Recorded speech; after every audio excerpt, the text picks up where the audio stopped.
biting my nails all through the game last night.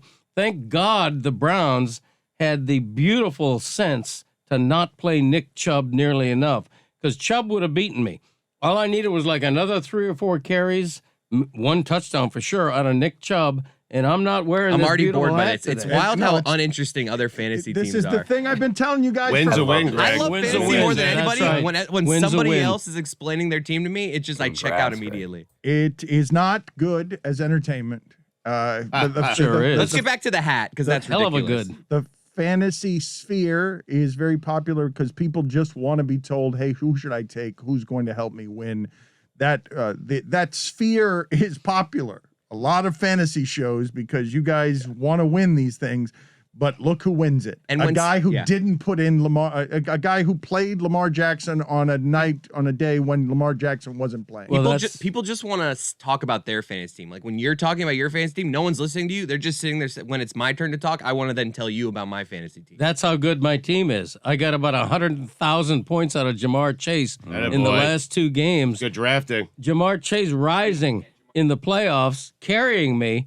I'm going to reveal exclusively on this podcast, whatever the hell this is, radio show, whatever it is, I'm going to reveal that Jamar Chase is the MVL. Wow. The most valuable Lobo is Jamar Chase, ladies and gentlemen. Wow. That's an Breaking exclusive. news. That's an exclusive. And by the way, this hat, I got to go through the facade here. I'm telling you, it was delivered by Amazon this morning, but in reality, I did create this hat. And the reason it's got grease stains on it is that when I was applying Bad joke. this, no, it's true. I did it in the kitchen.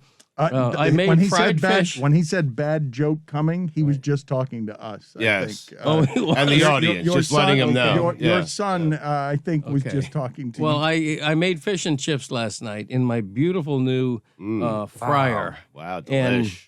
and the leftover remnants of grease were there. So when I'm applying this is a little bit of fried fish grease, which really makes it more valuable. Right. In the resale. So the grease Yeah. carried over from last night to this morning. Yes, That's it right. did. Got it. Exactly. Excellent. Yeah, and the Just, smell of fish in the house this morning was really off-putting. I was happy to get to the Smell studio. of victory.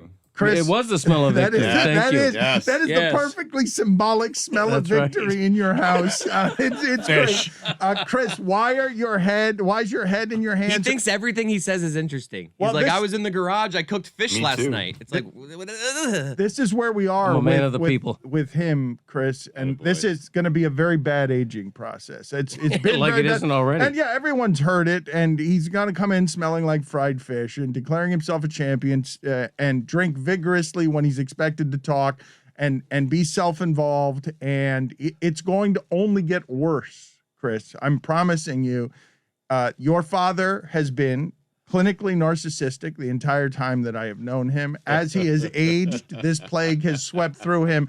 Your father thinks everything he says is interesting, and about 99.9% of it's not.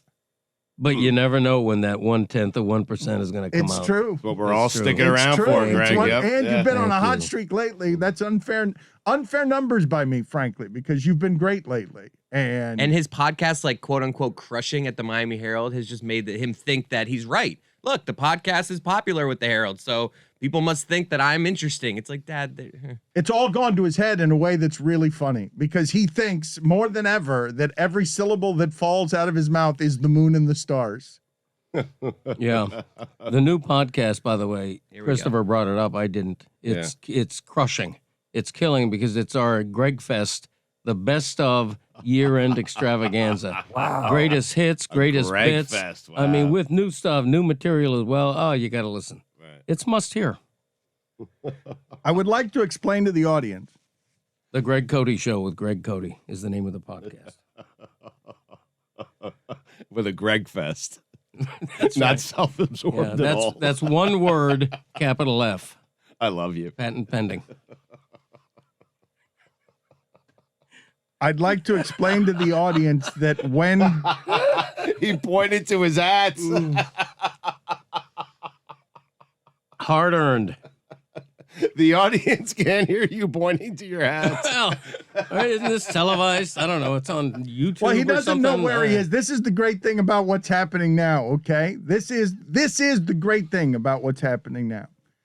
This old man who has been disoriented and whose senility we have broadcast to you over the last 3 years, who walks into a studio at night one time with us during a megacast 3 or 4 years ago before he started really aging on air and didn't know where he was. Came in, was drugged, loopy. We're doing the show and he was disoriented. Medicated.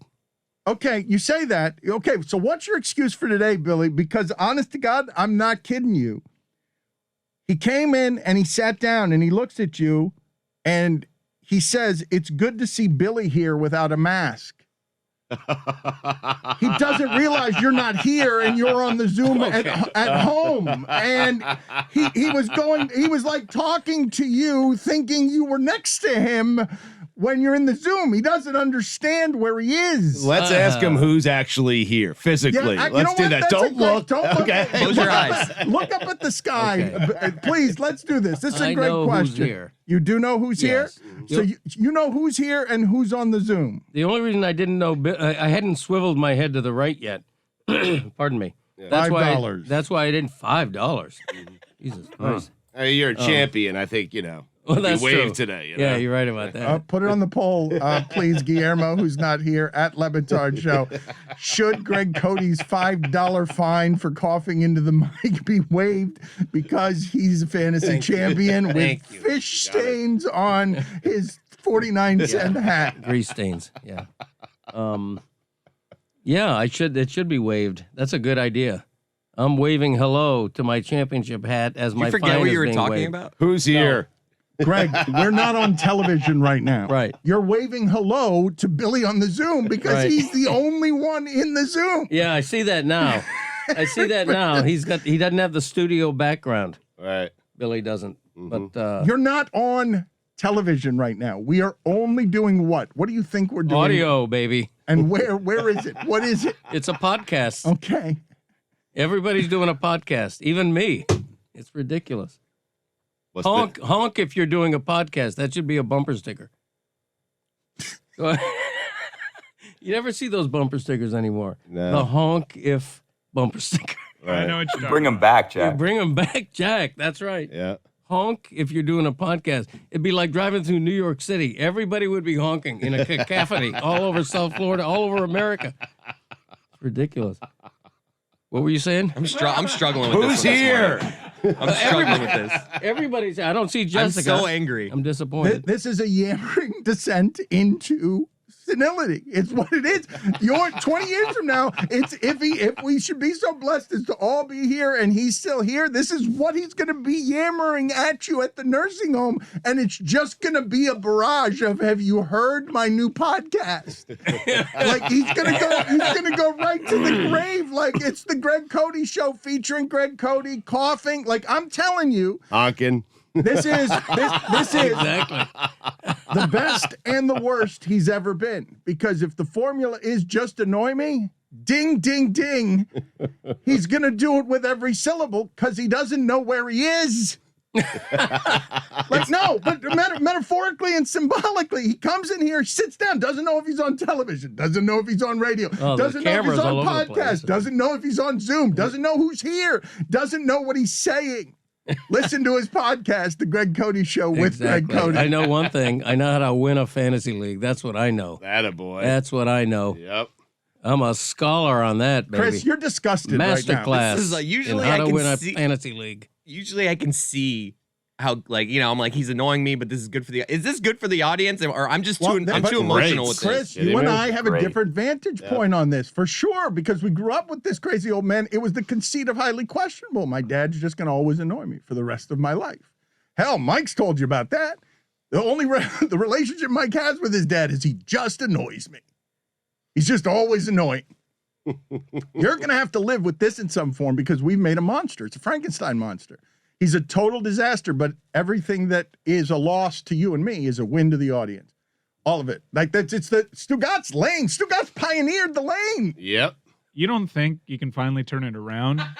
They usually say it takes 10 years for a radio host to know where they are. Who, me? I know where I am.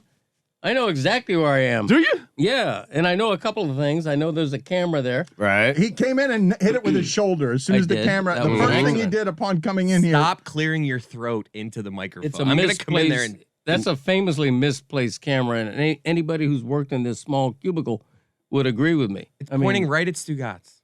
I know, but it's protruding. You almost literally can't walk past Dan's chair. Right. And Dan's chair is always back a little too far, and you try to get behind him. He doesn't have the Well, courtesy to once move it a week forward. you're here. You want us to change everything around when you're here. is what- possible. I think we should. You're Yeah. a champion. Why Thank doesn't you. Dan scoot in a little bit? I don't Exactly. understand. Exactly.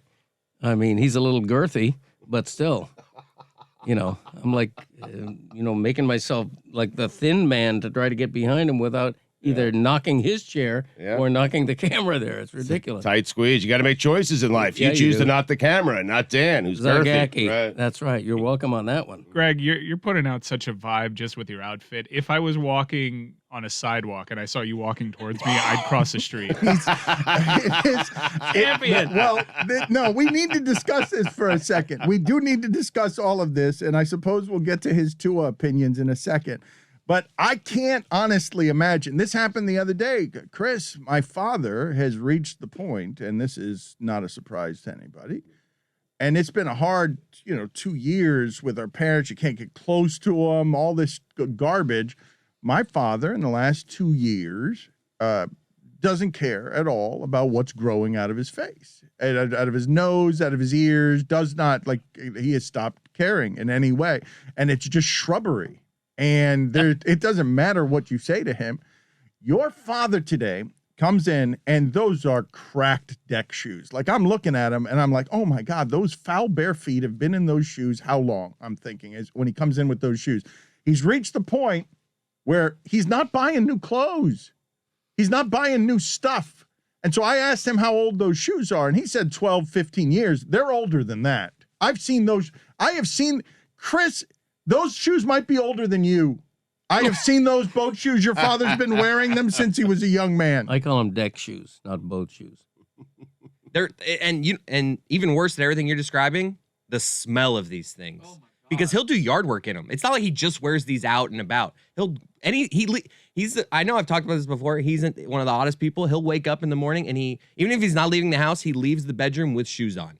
So he just has shoes on around the house. No plans to I'm leave the always house. ready.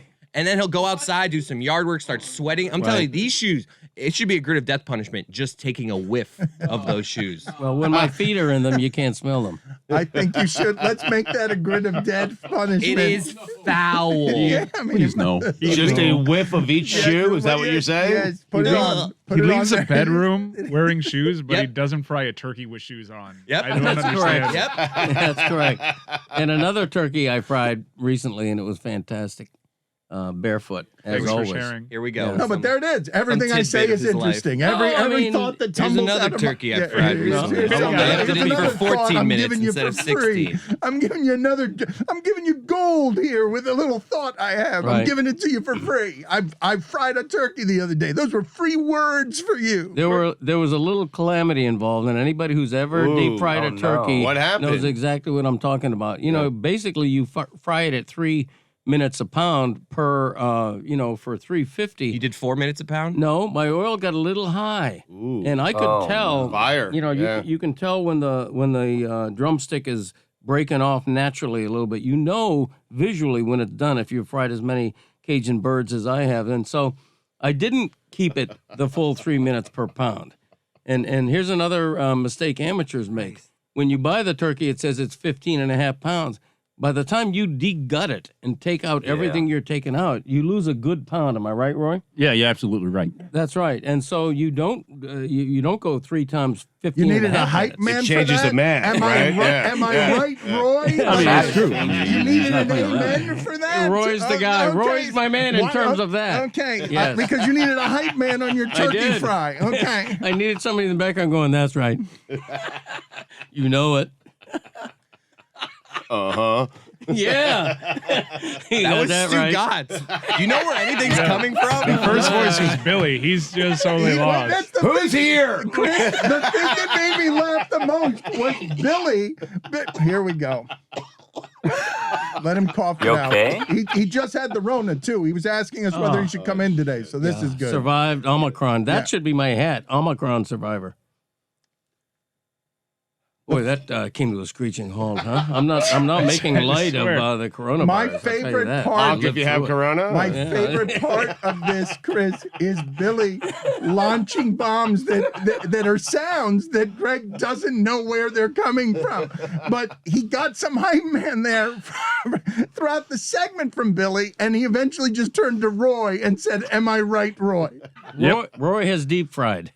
No, not He cooks deep a fried. regular bird. Regular bird. You're a regular oven roasted bird. I get that, but still, Same thing. you're a man of the bird. Let's Old get back to what Greg is wearing today, because Mike, you are correct when you say Greg looks like a person that if anyone ran into him in the street out here, you'd be like, you know what? I don't trust what might happen right now. Yeah, like not because he's going to mug you, but just because he's going to try and start talking to you, or he's going to ask you for money. Right. There's a dude in a navy blue trucker hat with a taped on sign with fish oil all over it and like worn to hell deck shoes and a t-shirt with a skull on it. Just saying, who needs me?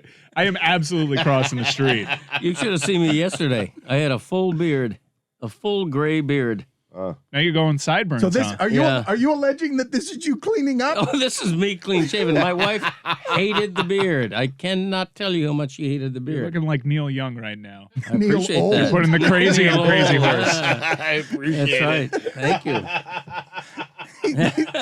But you're right, and he looks like he looks like something that Margaritaville just belched out at the end of Yeah. 6 hard Like nights. he's in week 2 of a lifetime ban at Margaritaville. So what's the shirt that he's wearing? The shirt That's a Christmas shirt, right? that for sure. I can tell because it's a darker black.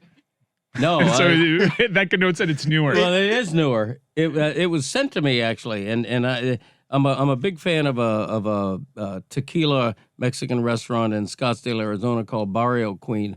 And sometimes I wear T-shirts on the air or whatever. They saw it. They sent me a box full of swag, including this beautiful shirt. And thank you, So Barrio a giveaway Queen. T-shirt and a hat with a paper sign stuck to it using fish oil as an adhesive. No, but and also his hair it's just your wife, I'm sure, didn't want your beard because you looked unkempt, and you probably looked a lot older than the man that she married. Well, that's what she said to get me to shave it. She said it makes you look 10 years older.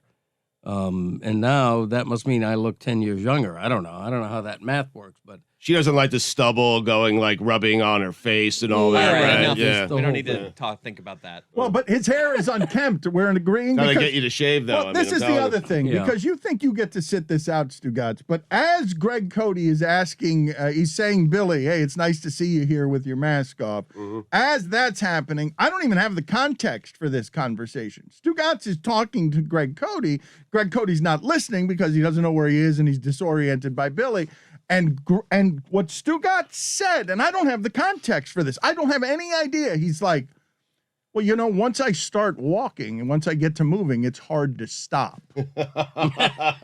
What was it? You were And apologizing. Dan, once these legs get moving, especially in the morning, it's hard for me to stop. I saw Greg in the garage on the 5th floor, and I told him to go up one more floor to park because there were plenty of spots there. I think Mike Ryan took a spot this morning, and he was very upset about it.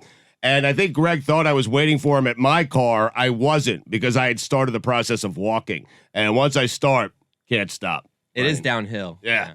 So you didn't wait for Greg Cote to walk into work together. You were apologizing for that. You can't stop your body from walking downhill, down the garage ramp.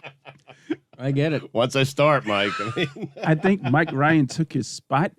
Yeah. How do you he know did. that? that's Greg's spot. Right. I'm telling you, for as long as Greg has been coming here, that is the spot you're in right now is where Where Greg am I at? parks Thank every you. single time. Where am I at? You're like 4th floor right before you turn into God the damn 5th it, floor. I did take his spot. Took my spot. Yeah. You took Wow. my spot. I even spray painted on it, reserved for PFPI Fantasy Champion, and you backed in anyway. It's unbelievable. But I keyed your car, so we're good.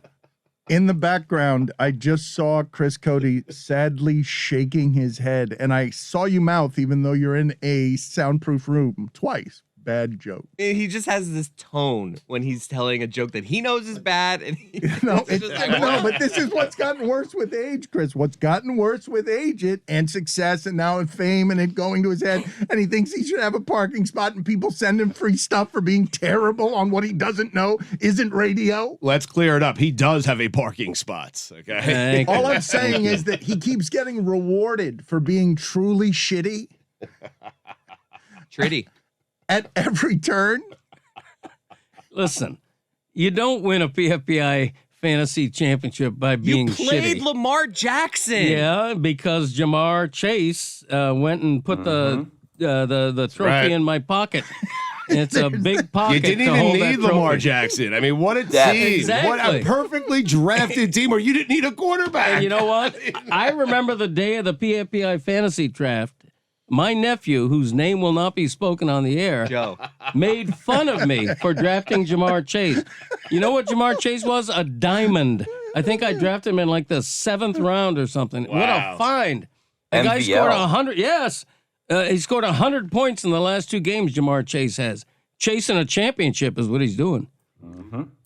You're making that that point, and Mike, I want to get to the bottom of something here because I did think Sunday what a special kind of hell it had to be for a defensive back to get burnt that often, that much, and then have the thing that you need to do written on the back of the guy's jersey that you like the Chase demand, him down. like he's in the end zone and you're just running after him and all you see is him demanding with his name. You've got to chase, and I thought that was horrible. But I was arguing because I like that game was so much fun, and the athleticism in that sport is crazy, and what those people are doing is nuts. Last night's game with those broken teams, you're watching Baker Mayfield try to grind something out and batted balls, and TJ Watt can't be blocked by anybody Crazy. who's ever lived. 4 sacks, It man. was an incredible strategy to put your worst offensive lineman on an island against TJ Watt. Never double teams. That was so weird. There was a really cool shot that Monday Night Football got of TJ Watt just taunting Baker Mayfield. You Yeah. gotta throw that ball higher. You gotta throw that ball higher. So many batted balls from Baker Mayfield last night. It looks like he's gonna get surgery and not even play the last week of the season. It was an awful game. There was that one play where TJ Watt didn't even try to rush Baker Mayfield. He stood at the line ready to just jump up, and he did exactly what he meant to do. It was crazy. Baker Mayfield's what, 6 feet? He's 6'1", listed Okay. at 6'1". I heard someone say that he's got to start doing the Russell Wilson thing of dropping further back because if they keep him in the pocket, I was screaming at my TV, roll him out of the pocket, and then they did, and he threw an interception. So what do I know? Well, I wanted to ask you guys this because one of the great insults in basketball is whenever LeBron or anybody else is guarded by somebody and just says too small, just right in their face, you're too small, you can't handle this. TJ Watt's playing football against Baker Mayfield, and he did that to him last night, where he's like, you're too small to be out here. You're vulnerable. You're injured. Your guy here can't block me. Nobody can, but this guy certainly can. And I'm gonna just either tackle you every time, or you're just gonna throw it into my hands. Like it must have been scary to Baker Mayfield to play with TJ Watt at his blind side. You saw him getting rid of the ball very quickly and just throwing it into arms again and again in a way that made the entire offense look super constipated, super hard to watch. And Mike comes in here, and I don't know whether your mood was impacted by this at all today, but you seemed sad because the Browns season, so close, right? Injuries, pandemic, a couple of bounces, and you're at the top of that division because everybody was the same. And then at the end of the season, you fall apart, and now the quarterback's in question. You don't know if you have a quarterback.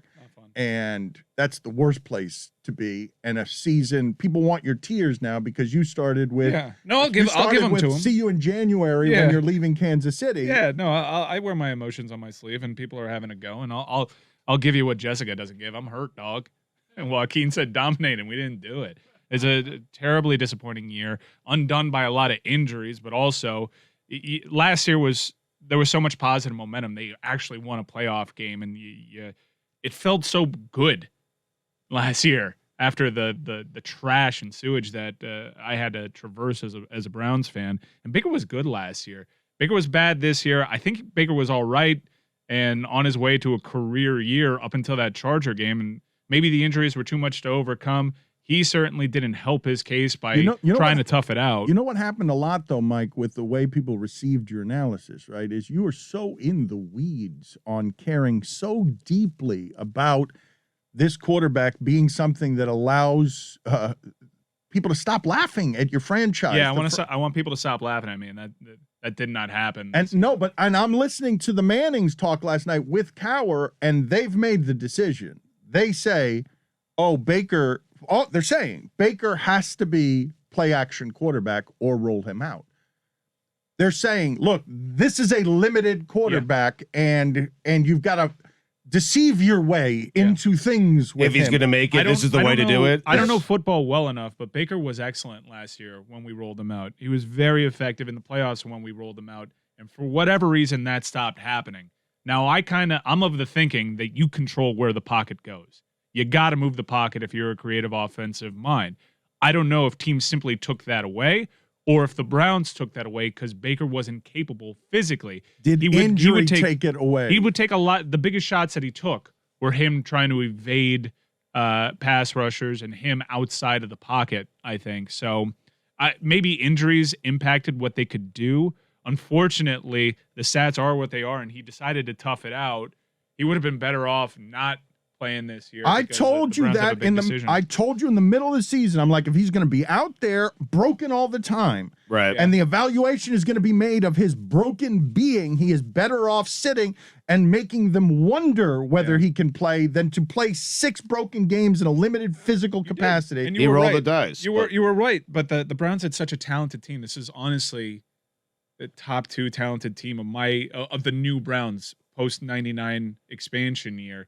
This was a really talented team, and it was a wide-open AFC, and you thought that if Baker could play like he did in Los Angeles when he was post-injury against the Chargers in that epic game, that Cleveland could still overcome all of it. But Baker Mayfield is not talented enough to overcome his injuries, and he's certainly not talented enough to overcome when the run game is taken away.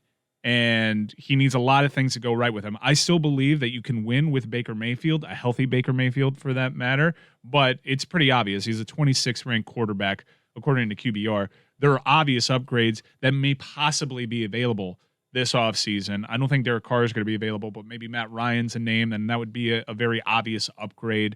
I don't know what the Browns do. Well, Mike, you're there where you'd rather have Matt Ryan than Baker Mayfield? Well, because you said the Browns have an interesting decision to make, and Mayfield's under contract. Matt Ryan's an older an older player, but Baker Mayfield's entering year 5. It's been under the rookie wage scale. There's literally never been a case study where someone enters year 5 of that deal after the team exercises one option, where they go into a lame duck season without signing some sort of extension. So Baker would be the first to do so. I think the way that the NFL is structured right now, there is such an incentive to nail the quarterback and have them for 5 years on that low cap number. And unless you got a special quarterback that can win you games and be dynamic, and Baker has proven that he cannot be that 4 years into his career, you are wiser to cut bait. But I don't think that the Browns should just go into a quarterback class this year in the draft and take their chances there. Unfortunately, I think that they're a team that's on the precipice of truly contending.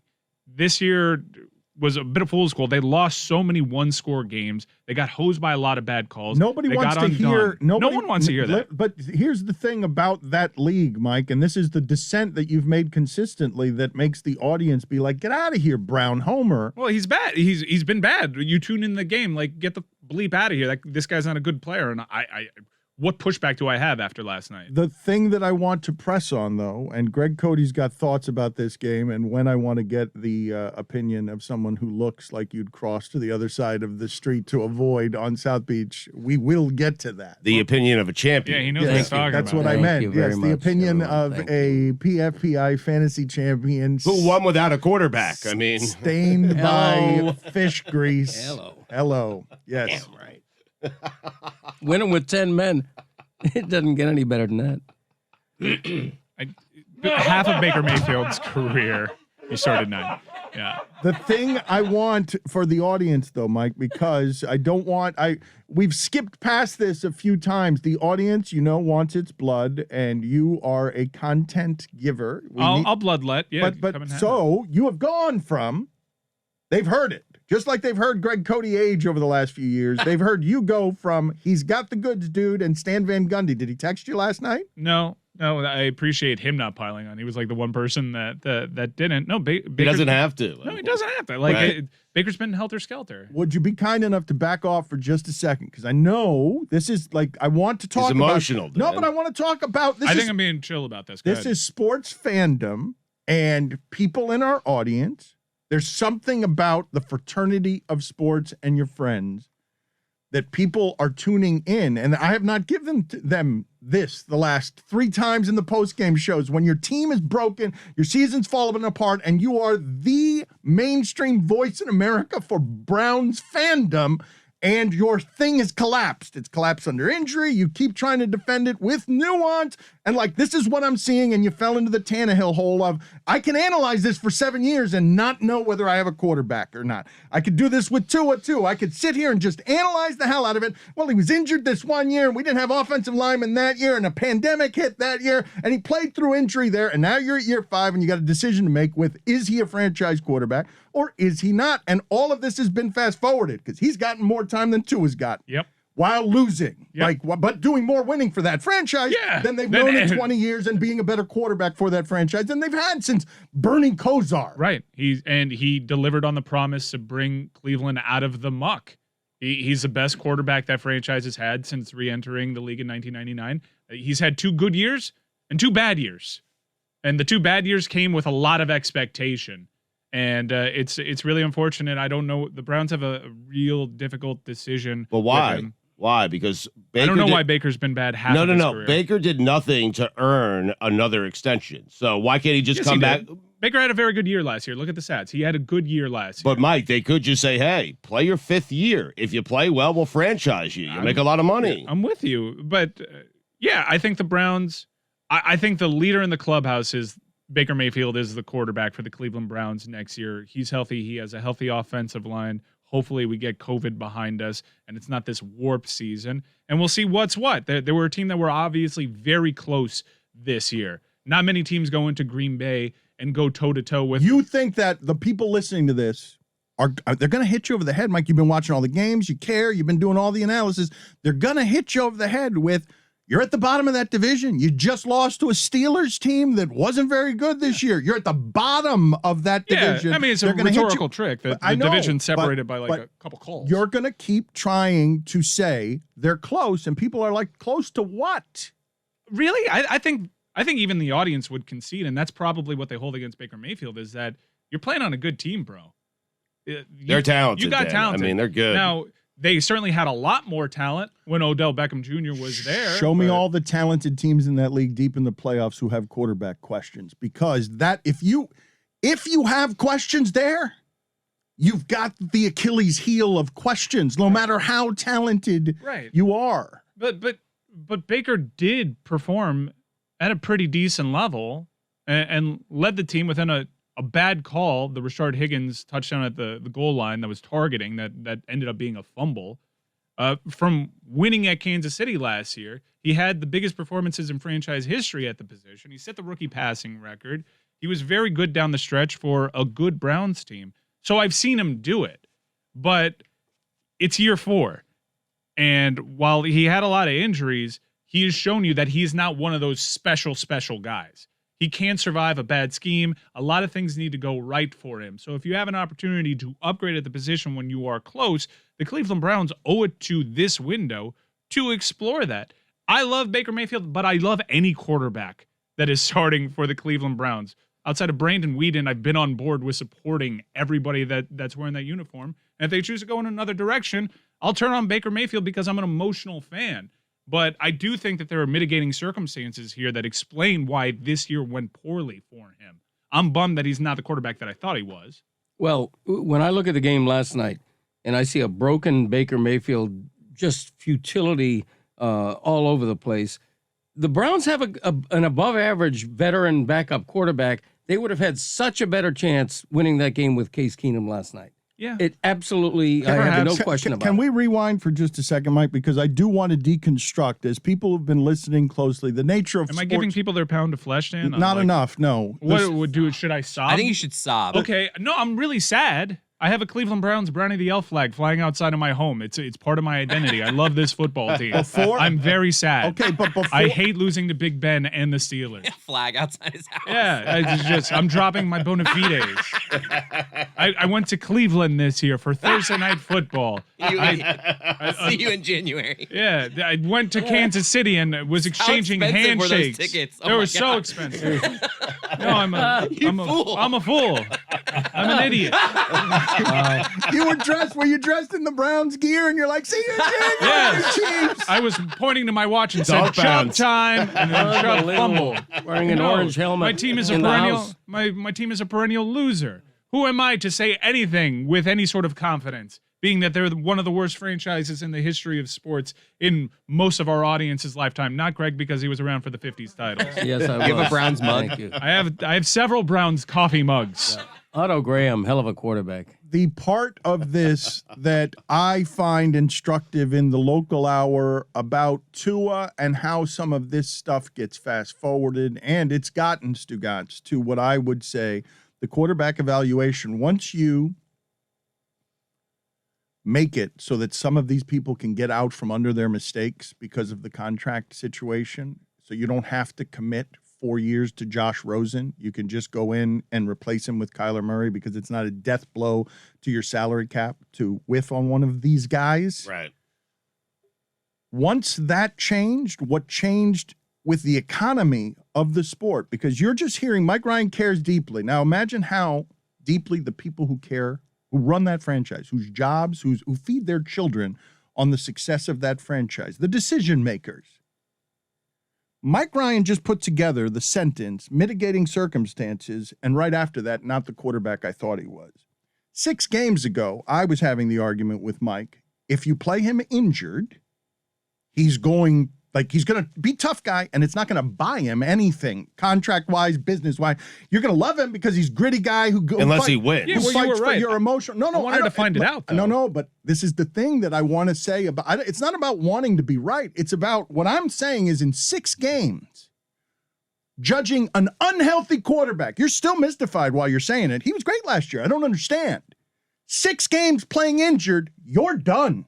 You're done. With Baker Mayfield? No, with- I'm not done. No, but I'm saying you go to Matt Ryan. Like you're Matt Ryan would be an obvious now, upgrade. but now make it the decision makers. And what I'm saying is they're plagued by this kind of same stuff. And now it's happening with Stephen Ross and Tua around the Dolphins. And Brian Flores is like, well, what about and you know what I mean? Like these people care more than you do about what's happening with the results, and they are afflicted with the same sort of things where their opinions can change over 6 games with a few injuries that make it hard to measure, and the mitigating circumstances cease to matter. Yeah. Like mitigating Well, Dan, it's not just the circumstances- 6 games, though. It's also the contract comes into play. Like, I you know, have to but consider the that. contract's Right. a big part But of it. Stugotz, this is not about being right. I was arguing on behalf of Baker Mayfield as a business decision.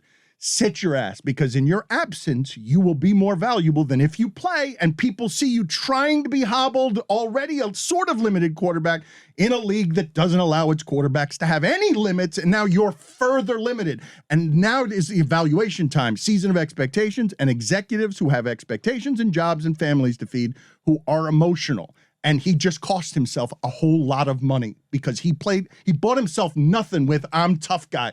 I'm there for my team. And what? You're at the bottom of the division, and I don't know how many millions of dollars you just cost yourself. But that was also part of the evaluation. I wanted to see how he could play hurt. Can this guy be effective enough to win? Now, with a representative sample, no. I've found that out. And I know what Baker Mayfield needs to be successful. Health being the most important one. Can I structure my team to ensure, and they thought they did, they solidified the interior of that offensive line last night, the tackles, Jed Wills has been a disappointment at left tackle. They're on their third string right tackle. They built this offensive line in part to have Conklin on that right side. It was a disaster ever since he went down. But Mike, at the end of the season, Greg Cote, looking like a person who does not have a home, is telling you Case Keenum would have been a better option than your franchise quarterback last night. I've seen Case Keenum, and Case Keenum's the highest paid backup quarterback in the league. He's pretty good. But he's good because he's got some achievements under his belt. He was a game within the Super Bowl. He had a miraculous throw in the playoffs. But Case Keenum, from seeing him in person, there is zero zip on those balls. Zero. He is very limited as to the throws that he can make. But also is Baker Mayfield. But at least Baker Mayfield can keep a defense honest. With one shoulder, he can still throw the ball 60 yards. He proved it against Arizona. So I don't. You're very torn here, Mike. Well, I You think saw I the don't zip wanna let in him person. go. You saw the zip in person. I was there. That's That's once what again, made- my bona That's fides. what made me laugh. saw What the made zip me in laugh person. Zero- is zero Chris zip. Cote mouthing in the background in person. Yeah. So you saw zero zip in person as opposed to us who were just watching it televised. And Televised zip, much different than in-person zip. I've seen the zip of Baker Mayfield in person and the zip of Case Keenum in person. Put it on the poll. They're not Guillermo. comparable. Is televised zip different than in-person zip? When Baker's cooking, the ball kind of explodes out of his hand. You want to talk about special qualities? He does have a special arm. When he steps into a throw, it's magical. It is. Even when he doesn't, Yes. when he's stepping back, as last night, like he can still get the ball out there. He's inaccurate because he's short. I think he should drop back some because he has the arm strength to overcome being a little further back in the pocket. And maybe that's why you roll Baker Mayfield out. Baker Mayfield wasn't good in large part because of the injuries, and I think the injuries prevented him from doing what he did best under Stefanski, which was roll out of the pocket. I don't know what else more you want from me, fans. Like I have all the same questions. The people in the audience are fairly certain Baker Mayfield is trash. That's a bridge too far for me. I'm not going to go there. I've explained my emotions and why I'm tied to Baker Mayfield, and I'm still going to remember the good times. I had so few of them. But there are obvious upgrades out there. I'm still going to remember the good times. It's Yeah. Last year was a good time, man. Last year was Yeah. incredible. Like, Yeah. guys, you don't know what. Like, You had a spare good me. time. Yes. Spare me. Like, you drinking up my tears. You don't know what it's like to win one game in 2 football seasons. You flatly don't. I do, And- Mike. The guy came in. Nobody does. Nobody guy- knows what it's like to win one football game in 2 seasons. It's historically bad. The guy came in talking a whole bunch of shit. Backed it up his Got all rookie the year. commercials. Got all the He's commercials. very good in He's commercials. great in those But commercials. very man. got a whole Very bunch good. of undeserved commercials. But he backed it up, and he won at Pittsburgh on the road in a playoff game. He has had big moments for this team that has been lacking moments since it re-entered the league. So it's hard for me to divest myself from that emotion. I think he's good enough to win if everything's going right for him. That's a mighty big gamble in a very physical sport. I feel like this is very similar to the Tua debate. Is he the 25th best quarterback in the league, or is he the 16th? Well, That's what we're doing right here. It is what we're doing because you're trying to form the argument of, do I have the guy who's going to make me a little bit better than Jalen Hurts' team in the playoffs? Like, you're trying to get into this space where you are one of the 8 to 14 best quarterbacks in the league, because those are the guys that all have the 3 and 4 and 5 and 6 losses in the standings. The guys that you would all qualify as like, that's the guy I want. The thing that I find most interesting about what you're talking about, though, Mike, the most interesting part to me is if you make under that helmet Baker Mayfield a human being for a second that has a job. If you follow his wife on Instagram, it's very easy to humanize Baker Mayfield because she goes very public with the shit that they get. Make him a human being, Stugotz, and now go. I don't like doing that, but I'll try. Go to work now. Now imagine that person going to work, okay, with a wife, going to work the way that you've gone to work on the days you felt most physically and emotionally broken, and you're going to a workplace that has been decimated by pandemic, by injury, by 1,000 different things, and you physically don't feel good. And now at evaluation time, after 6 games of, man, it was great the way that he was out there, super tough, that quitter Antonio Brown. What a weak quitter he is, just quitting work in the middle when it's really hard. We're talking about his contract. One of his most ardent fans in the evaluation is saying, oh, that's not good enough anymore. And he bought himself nothing playing that sport where he can't see over the goddamn people, can't run around him anymore. There's TJ Watt out there laughing at him because he's a better athlete than Baker is, and he's healthy. His biggest fan wants Matt Ryan. If Matt Ryan's available, that's something that they have to buy. But he didn't lose me, guys. No, he did buy something with that toughness, and I needed to see it. I needed to see how good he was. Doesn't buy hurt. himself future is my point in a job that he wants to do for a long time that physically But hurts. Dan, It would suck. No matter how much money you're making, all of what I've just presented to you would suck as a workplace experience. But don't you think the Browns know, okay, he's not as bad as he was this year. He's probably closer to what he did last year. Why not just let him come back if Baker's willing, play out the 5th year of the contract, and if he has a bounce back year, then he'll get his money. He'll get paid. You also omitted like your star wide receiver's dad dragging you in public, and that he was totally betrayed by Odell. He's gone on record saying he was totally blindsided by it. You have a player quitting in part because of you. It must suck. But this may sound absurd to the audience. As disappointing as this Brown season has been when you consider the expectations. Again, I won 2 full football seasons with 1 win. I had a meaningful game in December. Like 7 wins. I'm still so jaded by the bad seasons, and I'm like, I'm happy that I have meaningful Browns games. So a large part of me is like, okay, we want to get rid of Baker Mayfield. Now what's the plan? What's out there? Do you have a clear upgrade? Because I'm not going back.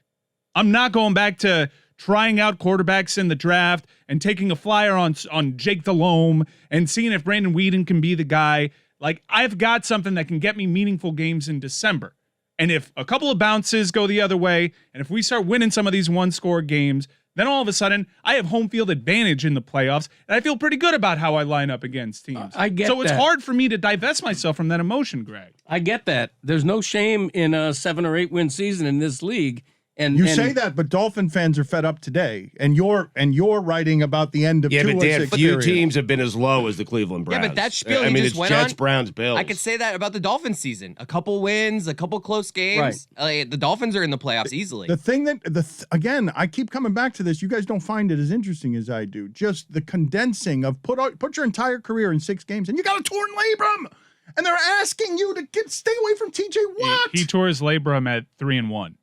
But I'm asking all of you guys to put the pressure of that position. It's already, I have heard the quarterback describe the quarterback position. Actually, a 2-1. It was that Texans game. I've heard the quarterback position described as the epicenter of a city. The position. Because of the way people care about football and regional pride and all that stuff. Good analogy. Now you're injured. You're in all the commercials. You're expected to be tough. You've got limitations. You can't see over the line. They need to move you out of the pocket. Chubb, he's been hurt. A lot of things need to be in place for you to be Kareem good. Hunt's been hurt. Odell Beckham's gone. You've got a torn labrum, and there are hyenas and monsters on the other side who want to bite you on your torn labrum. Knee, foot, and heel injuries as well. It'd be a really unpleasant experience if you care to see beyond the commercials and the millionaires and everything else and see that there's a human being in there. That would be a really unpleasant space to live in. Right. He shouldn't have played last night. Easy to say, though. I said that he 6 should games not ago. have And played. He's Mike the quarterback of the NFL. you guys- Look, Dan was absolutely right about 70 that. million I don't bucks. wanna Where do- he was wrong was when he said yesterday that Javarius Ward had a good game against a receiver that scored 3 touchdowns and put up damn near 300 yards. So here's just accounting stats, not PFF, because I know you hold PFF in high regard, and I think I know what you're doing.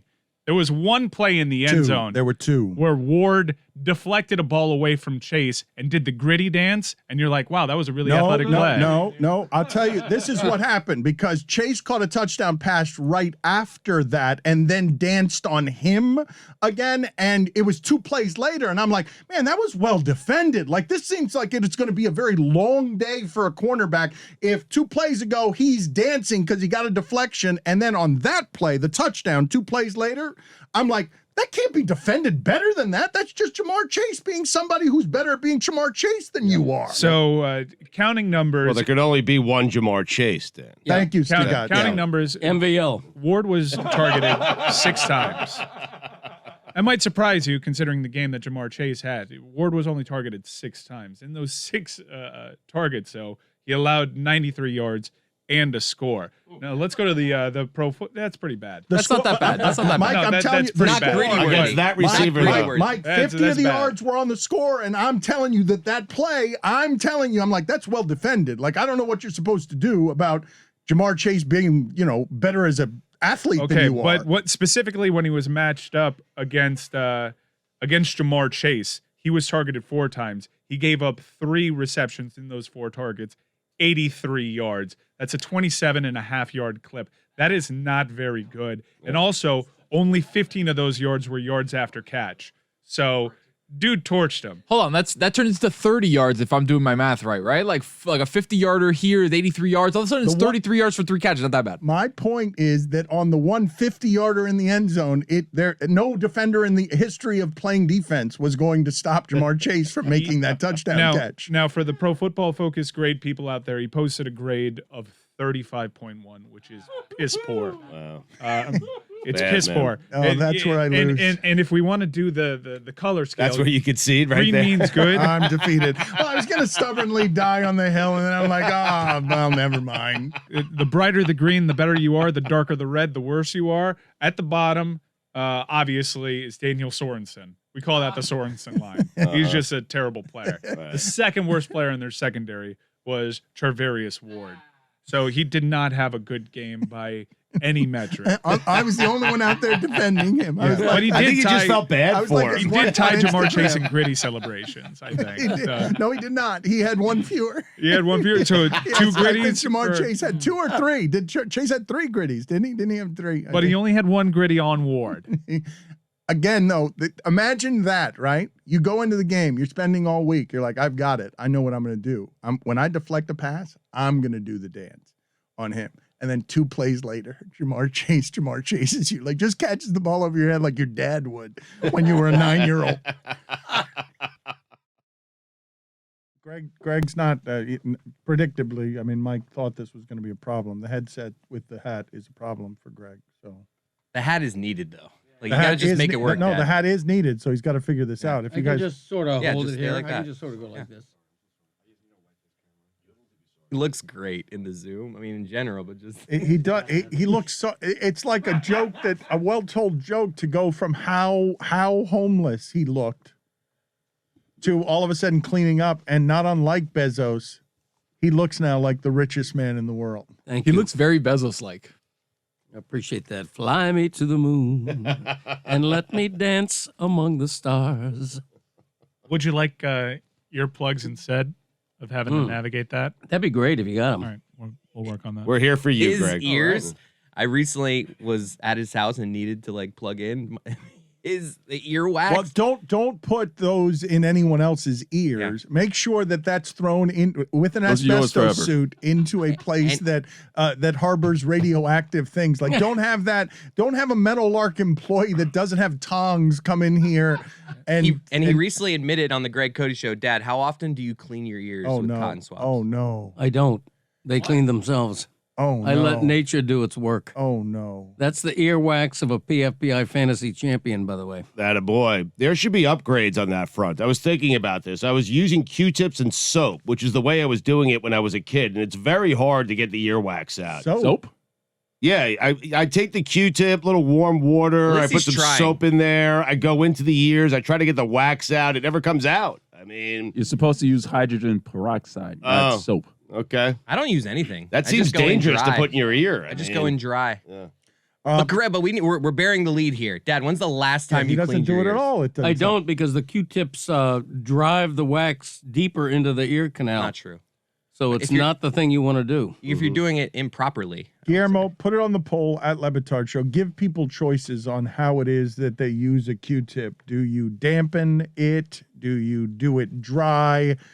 Do you do it with soap? Give them some options there. But we were talking about this with Greg Cote because Greg Cote is wearing his Jeff Bezos outfit, and he has gone from someone who looked unhoused, someone who did not have a home, who scared Mike Ryan, a great deal because of how he came in here today, looking particularly unkempt, looking like his entire wardrobe had cost $4. And now he looks like the richest man in the world because he is Jeff Bezos' space cowboy as part of a grid of death punishment. And once again, Mike Ryan, Greg Cote wins. He wins forever, and everyone else loses. This isn't even the most embarrassing Jeff Bezos outfit that I've seen recently, so maybe that's for a future grid. Such a great punishment you chose. I mean, it's an upgrade. You look so much better. You should wear that regularly, I would say. I would love to. In my general life, you mean in everyday life? Wear it home from the studio, driving my car like this, it'd be fantastic. He looks so good and so confident, like a different person. He looks 15 years younger. Dan, I'm telling you, if I walked on a rocket and Greg was the captain, I would feel confident. I'm getting to space and I'm getting home safely. Yeah. How about that? Oh, yeah. I would feel confident flying that rocket right now. I really would. Greg, I love you, but none of this is true because that's supposed to be a week-long punishment, and you negotiated down to I'm only wearing it one day because they only go in 1 day a week. So you do not love wearing that outfit. I do love it, but Tuesday is my week. I thought the commissioner was going to make that 5 day. He now has to wear this 5 straight weeks or 4 straight weeks or whatever. Well, he it is. should. I mean, it's an upgrade, though. Whatever it is that we're doing, I thought, Commissioner, aren't you to make a ruling on this? Maybe he has to need to appear an entire week wearing this. If he's not here for an entire week, then he has to do 5 days worth. No, that's not right. How about 3, Greg? You want to do 3? Why are you wearing sunglasses, too? That's not part of the costume. You're just wearing sunglasses. It's bright in here. I'm a billionaire. Get off my neck. No ruling from either of you then? Because this isn't a sufficient punishment. Him looking better, because these things tend to be worse, these grid punishments, than we ever expected them to be. This has been a good one for Greg Cote. He's just upgraded his wardrobe. It's not a punishment. He looks less embarrassing than when he walked in here. That should be the grid punishment, what he was wearing when he originally walked in here. That's a good one. Yes, that's true. That should be a grid punishment for someone else. You have to wear what Greg Cote wore in here today. Right. I'll be wearing this outfit in the bedroom tonight, I'll tell you that. Baby! Hey! Woo! And that's about how long it'll last. He almost died there.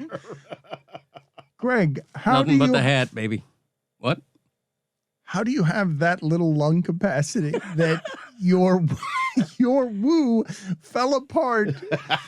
Your sexualized woo fell to pieces before you could get to the end of it because your voice cracked. That was the height of jubilant sex for you. I'd like to hear it back. And your voice couldn't even get through it. You wheezed your way to the finish. Yeah, it's not really the lack of oxygen. It's the inability to scale the mountain.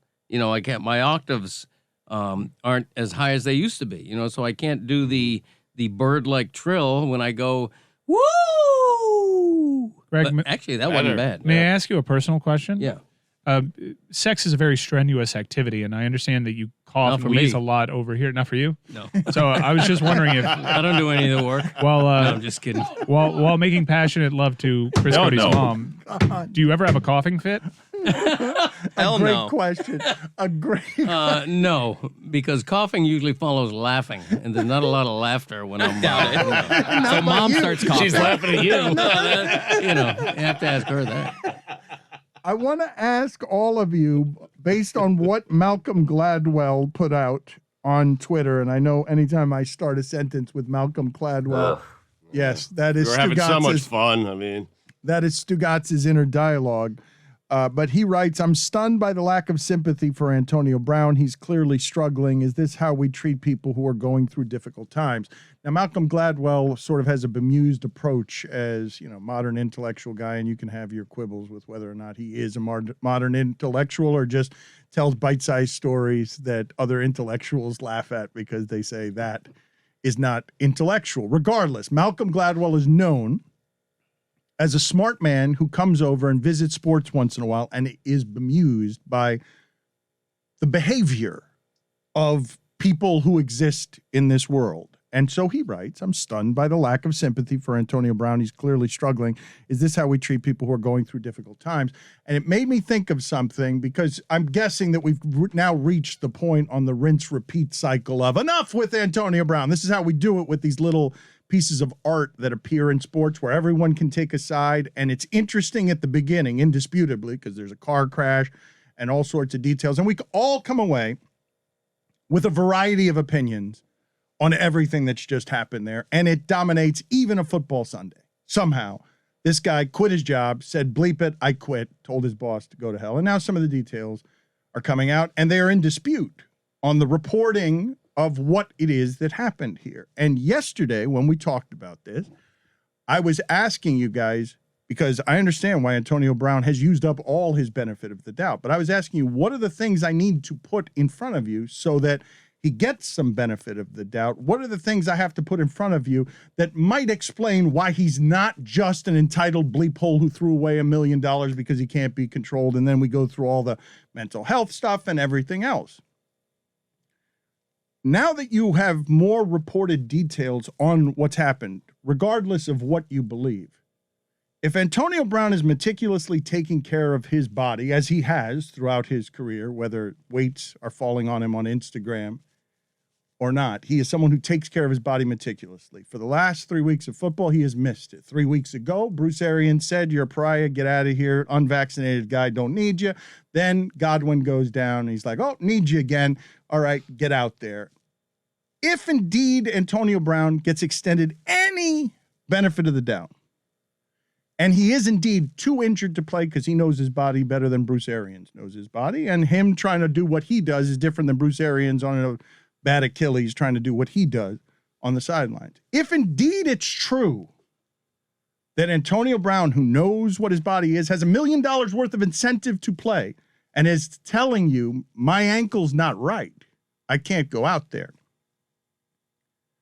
is he allowed to feel all of that? You can handle it all more professionally. Obviously, that one goes without saying. But is he allowed to feel the hurt as a person who has trained to try to get back, that his boss is telling him, I don't believe you on you're too hurt? I know your body better than you do. So Arians is trying to put him in the game. He's saying, I'm too injured to play in the game. Does he get any benefit of the doubt for that? That's one of the reports. That's one of the Bruce Arians. There's conflicting information. Bruce Arians claims he didn't hear about an injury. So, in the interest of fairness, but it's not. You don't need to do fairness. I'm not trying to defend Antonio Brown. I'm coming up to the artwork that Malcolm Gladwell is coming up to. Malcolm Gladwell is looking at this and he's like, why aren't people being more sympathetic to a man who is clearly struggling? And I can make my own diagnosis on here as somebody who's not a professional and do all the perfect stuff and all the mental health stuff. But what if, at the core of it, a man who knows his body is telling his boss, let's say it's true. I understand that you don't want to give Antonio Brown any benefit of the doubt, but let's just say it's true. Then where are we on this conversation? Don't make it Antonio Brown. Make it anybody. Make it you.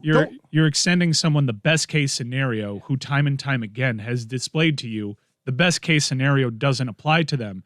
Remember, he claimed injury and he actually had foot blisters when he was with the Raiders. And for a very long time there, the Raiders felt like he was far enough to show up to camp. And while he was trying to get his way out of the Raiders organization, he kept pointing to that foot injury before finally coming out. And then you had the helmet stuff. I would say, to answer your question, what do I need to put in front of you? What you need to put in front of me is proof of mental illness. What you need to put in front of me is Antonio Brown admitting to it publicly, because it's conjecture. What you're doing, what Malcolm Gladwell is doing, you're taking contextual evidence, seeing these hits, seeing erratic behavior, and trying to apply. And I think what you're doing is a logical leap, but it's also irresponsible when you have zero evidence of it. But this is the thing, when met with unprecedented workplace behavior, again, in a sport that dominates America like no other, and his story dominated all the other stories, even in a game. We're talking about Baker Mayfield and how hard it is to win and playoff wins. Tom Brady is doing the Tom Brady thing again at 44 years old, and it's all engulfed by behavior we have not seen before, which of course is going to lead to a lot of people hypothesizing, a lot of people having opinions, and It can be a million different things. It could be a combination of perfect and mental illness, and Antonio Brown is a jerk, and he's fed up over the last 3 weeks of sensitive, didn't think the Bucs, helped him enough with the vaccination card, or whatever it is that he's got in his mind that is making him think that he is aggrieved, wronged, sensitive when Bruce Arians says, get in the game, and he's like, I can't. And it's like, get in the game, I can't. I don't know. We don't know what's true there. It's part of what makes this such an interesting exercise. But I'd lean towards Arians. But why can't all the things be true, though? Like, why does it have to be? Why can't it be grades and slices of, man, that's a workplace that's not very good for sensitive people, that doesn't trust its athletes to know their body well enough to say, hey, I can't go because they all want to go. Because the pressure of Arians is, even though I'm not needed down there, I'm an Achilles, I shouldn't be around COVID. I've got 69 years old. I shouldn't be down. I got to be down there for my guys. Right. If one guy says, nah, I'm out, then you're the coward. The pressure of that exists around Baker Mayfield. It exists around Tua because Brissett wants that job. Like, it exists around these guys in these pressurized environments. And why can't it be all of the things in sports meeting a crossroads where a guy is just also, hey, I wanted to tell my boss to bleep off.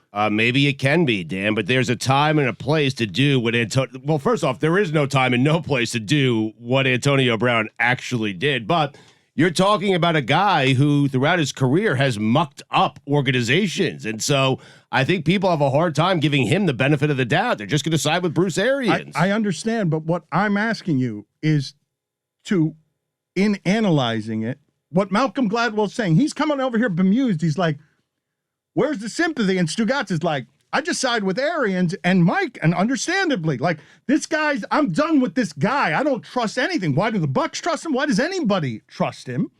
Why does it? But what happens around Antonio Brown as a piece of art, as a superstar in the middle of everything that people can argue about, what ends up happening with Antonio Brown is you get all of these disparate positions, and I still don't know what the truth actually is. Like, everyone's got an opinion.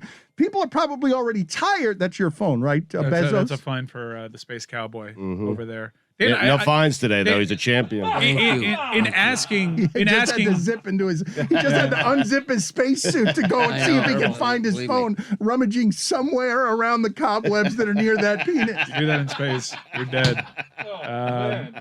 I will say, in an effort to ask, like in your asking, Terrible visual. why aren't we having this nuanced debate? We are having Cobwebbed penis. we are having that discussion though, Dan. We are having this nuanced discourse. But I will bounce right back to you. And Tony Reali had an interesting Twitter thread, and I defer to Tony Reali on a lot of issues of mental health because I think he's a spectacular advocate for it. Go ahead and check out that thread when he was responding to a criticism about like the perfect stuff and the CTE stuff. I will ask you this question. The answer is obvious. Is Antonio Brown the only player, even in that locker room of Tampa Bay, suffering from mental health issues? No, he's not. Is he the only player on that team that is making a spectacle of leaving? Yes, he is. Mental health is not a catch-all. There's plenty of players in the NFL right now, plenty of players that you don't even know, and it could even be Tom Brady, that deal with mental health ailments, and they don't make a spectacle of things. They don't make a mess of things. So I also, while I appreciate your take on it and Malcolm Gladwell's take on it, I also think it excuses behavior. But why does it excuse behavior if you're trying? This one's been exasperating to me across 30 years of doing this. Why does the explaining or the trying to explain of behavior get dismissed as the excusing of behavior when the starting point on this is everyone agreeing? Even Stugotz, he started down the path of disagreeing or agreeing with himself, and then he disagreed with himself. Nobody's saying that that's the way to behave. No one is saying it. But if the behavior is erratic and unprecedented, then everyone gets to the whys. And if you don't have the truth, everyone's entitled to the whys. Right. Like, if the truth is muddied. He's not volunteering the truth. He's not volunteering the truth. Or what you believe to be the truth. But Dan, in the absence of the truth, we have to look at their resumes. I mean, Well, that's why I said yesterday, I think he's going through things and is an asshole. Both. Well, but how about, though, tying it, okay, because there is an irresponsibility, I suppose, in diagnosing Antonio Brown in the face of unprecedented quitting your workplace behavior with some sort of mental diagnosis as if we are all doctors. That's flagrant to do so. And I did it. I'm talking about a guy who I don't know what mental health problems would look like if they don't look like everything that's happening with him in the parts of his life that we've seen go public that are extraordinarily messy. Like extraordinarily, where you're like, I don't know what you assume athletes are away from work, but whatever your stereotype thoughts are, that's not normal. Like there are guys, the Raiders might be drinking too much after games and a whole bunch of guys might be pain medicating. But what I'm telling you is the amount of irresponsibility that has been in public on Antonio Brown, the amount of jilted people and harmed and damaged people, that's not normal. It might be normal according to whatever your stereotypes are of what you think an ignorant millionaire would do with reckless stardom and needing for Dancing with the Stars. But I'm telling you, having been around athletes, that you don't survive generally in that professional and cutthroat an atmosphere, no matter how talented you are. Well, if you're the super talented have. But if you're that undisciplined, like where his whole life, Mike, the messy part, that's just the stuff we know. Right, It's but like look at how many chances he's gotten but because all of of this us special are looking at it as, Because of his talent. That's Right. it. Yes. this is not the only reason we're having mental health conversations around this particular guy is because some of the behavior is so flagrant and erratic and different. But And in line with what he does. but also in line with a sport that damages the heads of its people, and also in line, because I keep saying this about him, and I think it matters, 16-year-old kid, homeless in Miami. Again, not a defense for any of his behaviors. Just start there. And now do all the things that you've seen in public with a guy who Ricky Williams is telling you, as he's looking at him and recognizing some things, he's saying, man, that's a sensitive dude in a world that doesn't allow sensitive. Like, you might be in the wrong world, dude. Like, Ricky looked around and is like, oh my God, I'm a rabbit among wolves when he's in that Ravens locker room. When he's in that Ravens locker room with Ray Lewis and Ed Reed, he's like, wait a minute, I'm an artist. These guys are killers. These guys don't have any time for sensitive. These guys will behead you. And so Antonio Brown lives in that world and he's getting his feelings hurt by stuff. Oh, coach, come on. Don't you care about me? I'm hurt. Coach, I don't have parents. I was 16 and homeless in Miami. Coach, I keep turning for somebody, Tom Brady, somebody. Like, and again, I'm just explaining. I don't know what's happening there. It could be all 1,000 of things, all going back to homeless and everything else. Whatever it is that got him as a 6th-round pick. That guy runs routes better than anyone I've ever seen. The 6th-round pick, that guy, how is he not guardable? Why can't anyone guard him? I don't know what the fuel was to get him there, but why can't it be all of those things that also Antonio Brown kind of doesn't want to do this anymore, but doesn't know how to escape it because it's a great life and he's got no choices that look like this. I think we all agree that it could be all those things. I just don't want to. I think it's irresponsible to assign it all as mental health. Look, I'll speak from experience. Isn't it irresponsible to assign it all anything? I think so, which is why we're having a pretty healthy discussion. I've never revealed this, but I've left work because of mental health issues. I've evacuated the premises because I was getting triggered, and I was getting advice in therapy that said the next time I got myself in a dicey situation to evacuate myself from it. And I did that. That one isolated incident isn't in line with who I am. I've been struggling with that stuff for years, but it was one isolated incident that you could chalk up to. Undoubtedly, at a time that I was in my deepest hole, I evacuated from a situation, and it wasn't consistent with what I had shown you guys prior to, and it's not consistent with what I've shown you guys after the fact. That behavior that I've seen with Antonio Brown is pretty consistent with Antonio Brown for years. Wildly unprofessional. For years. Right. So I do think that you have to extend players a benefit of the doubt, even now when it's like a dozen public incidents with Antonio Brown, even now, and I think you're doing a good job in doing that. But to assign it all with one catch-all, I think is irresponsible when they've presented a body of work and they haven't. Look, I didn't admit prior to just now that I was struggling with some stuff like that made me leave the premises.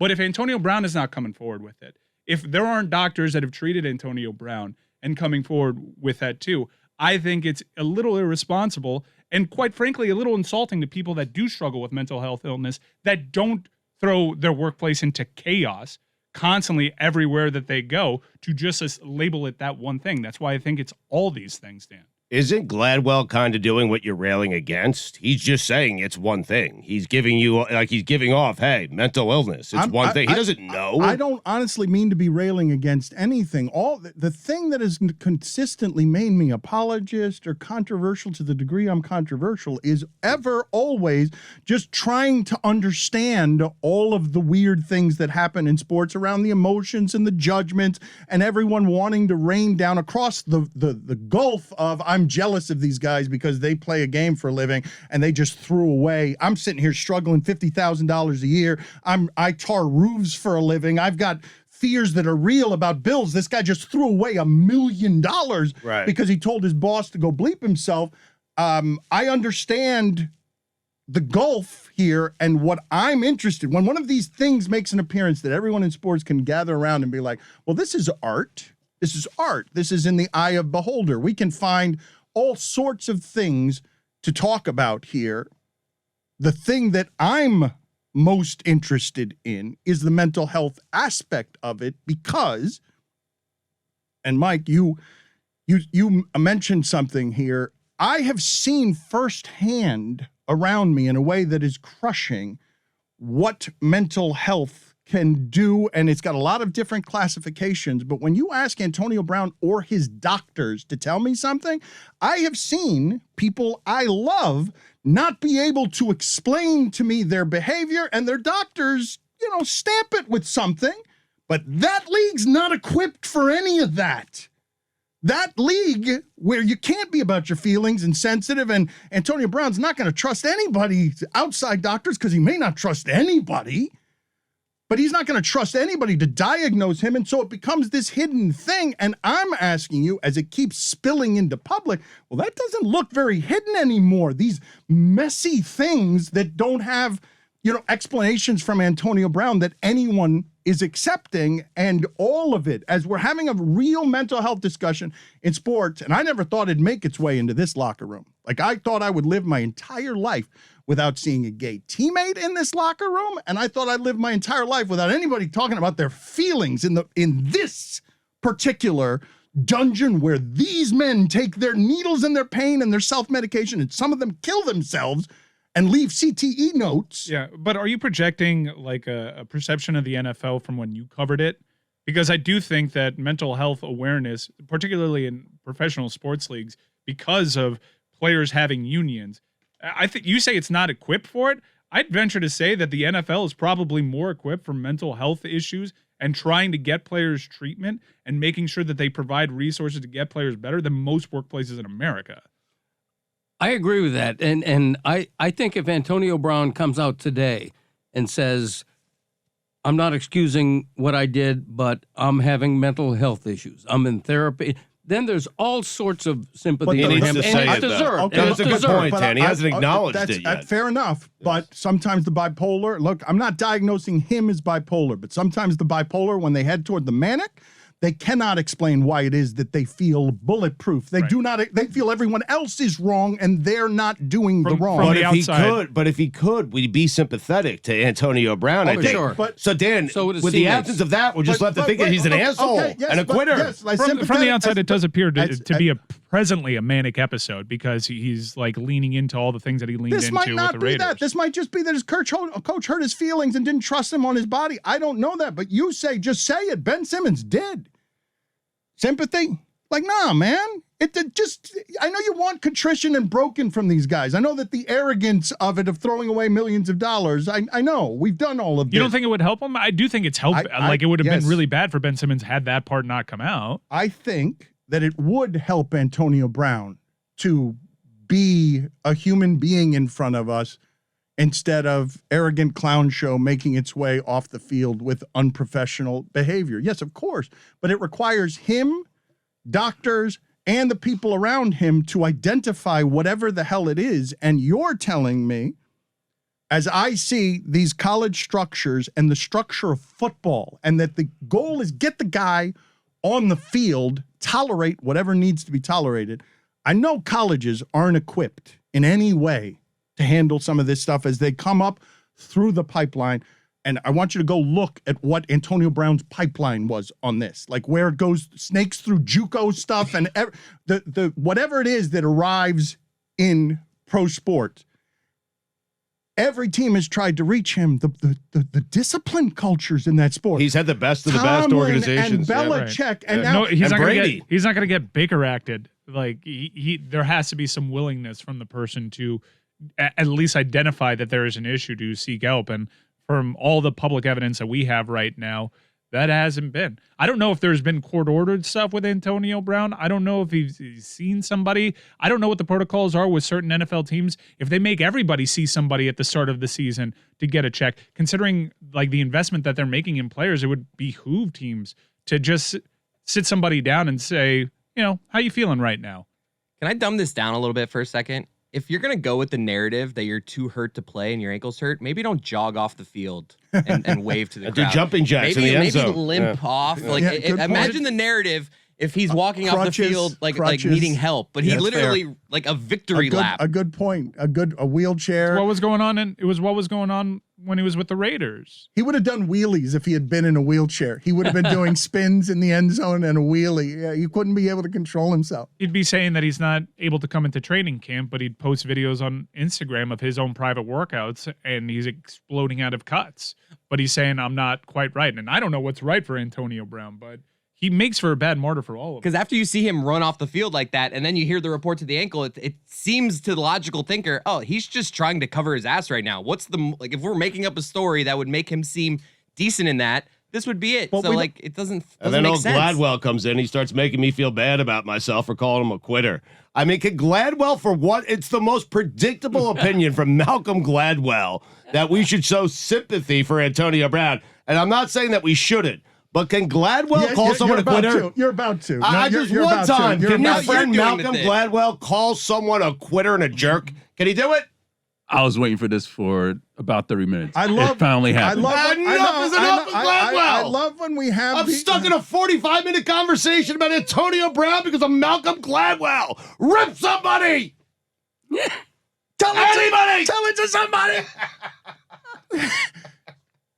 That is maximum Stugotz. They're nodding for 30 minutes on a conversation. I think I agree with him. He doesn't agree with any part of the conversation other than calling. He wants the freedom, Stugotz, through his prism, to call others quitters. Or just add to the thread right after it, Malcolm Gladwell, ... Also, he's an asshole. Yes. Yeah. It could be. Because I think it's all the things. The part about the mental health conversation, though, that is sprawling, right? Because it's one thing for DeMar DeRozan and Kevin Love to talk about their feelings in a way that's vulnerable in the Players Tribune with edited thoughts. But this is a sprawling, difficult conversation made worse by the worst 2 years that most of us have seen in the world. And the mental health part of this that I just feel like needs to be looked at in a way that's not, and I'll leave it alone because I know people, they want Antonio Brown, give it to me. I'm rushing to a place to get it now. I've had enough. It's enough. Everybody's saying the same thing. But as it regards the complicated web of stuff that you find around mental illness, what I ask you guys is, what does it have to look like for you guys to go to a microphone and be comfortable with making an assessment that it's part of it? Does it have to be locked in the house drinking at gunpoint with police? Does it have to be one of these incidents that's even more than all of the public things that Antonio... Like Everson Griffin? The resume. What do I have to do for you to be comfortable with, you know what?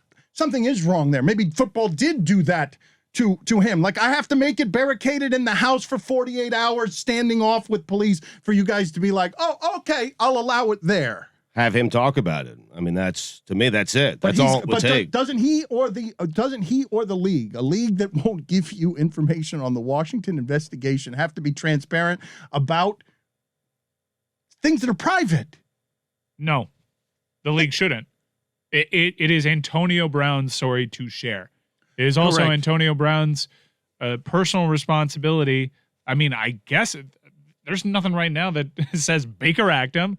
It's on him to seek help if he wants But it. you understand the question I'm asking, right? Like, how many incidents do I have to make it for you guys to be comfortable making? I don't want to be the irresponsible one asking about mental health stuff as if I'm a psychologist. But when left with a resume of stuff that I'm like, man, this is unusual that all of this is out in public, and it stands to reason that if this is what we've seen, there's more. Right. Do you think he farted in that doctor's face while he was getting treatment because of mental health or because he's an asshole? Or all the things? Because I look at that, I'm like, this is asshole behavior. That is literally the behavior of his asshole. Yeah. I think in talking about it, it's a great discussion. I'm glad we had it. But I do think that we did hit on all the things. And this is the most fair representation of what's going on right now. It is also nuanced and it doesn't fit in a tweet. Not in Malcolm Gladwell's, not in anybody else. What if he just dotted? Yes. He's an asshole. That's it. It would buy himself something. Dan. Okay, It but would. I keep asking you guys on this stuff. Yes, you're right, Stugotz. But if you want to have the mental health conversation, I salute DeMar DeRozan and Kevin Love for getting this started. Yeah, but if Osaka too. If you want to have it, though, it's really complicated. Like, if you really want to have it, you're going to end up in all sorts of daddy issues and mommy issues and grieving issues and darkness. And, like, you're going to end up in a place. What are your patterns? What was your upbringing? What do you believe in? Where was your lack of love? Like, it's a whole sprawling mess. And I keep sort of shrugging my shoulders on whatever boxes you want to check with Antonio Brown. 16 and homeless in Miami. Like, I'm not giving much of a chance of anything after that. We don't even know much about that because he won't talk about it. Yeah. But you want him to talk about mental health and the vulnerable stuff as a sensitive person who might not be built for football. Dan, only if he cares, if we care, if we understand, if we have some sort of understanding about his behavior. I mean, I guess I do want him because it would make it easier to discuss rather than just everybody assuming, which is a little uncomfortable for me. But no, it's his problem. It's his problem to address if there is even a problem. I just perk up a little bit when people just assign it as a blanket. Oh, well, that's mental health. I thought that was rather irresponsible from Malcolm Gladwell to not provide nuance when he's so great at nuance, because I do think it excuses certain behavior that other people who are going through things look at that and I'm like, I'm never like that. Agreed that it can be entitled and unprofessional, and also, hey, if there's a spectrum on this stuff where you find mania, for example, would it look a lot like a bulletproof guy who never thinks it's his fault on anything and thinks he's right on everything and is being everyone else is wrong? If we're talking about mania, if we're talking about I'm bulletproof, I'm king of the world, which is what mania is. Oh, we're going to need lithium here because this is too much. This is unstable.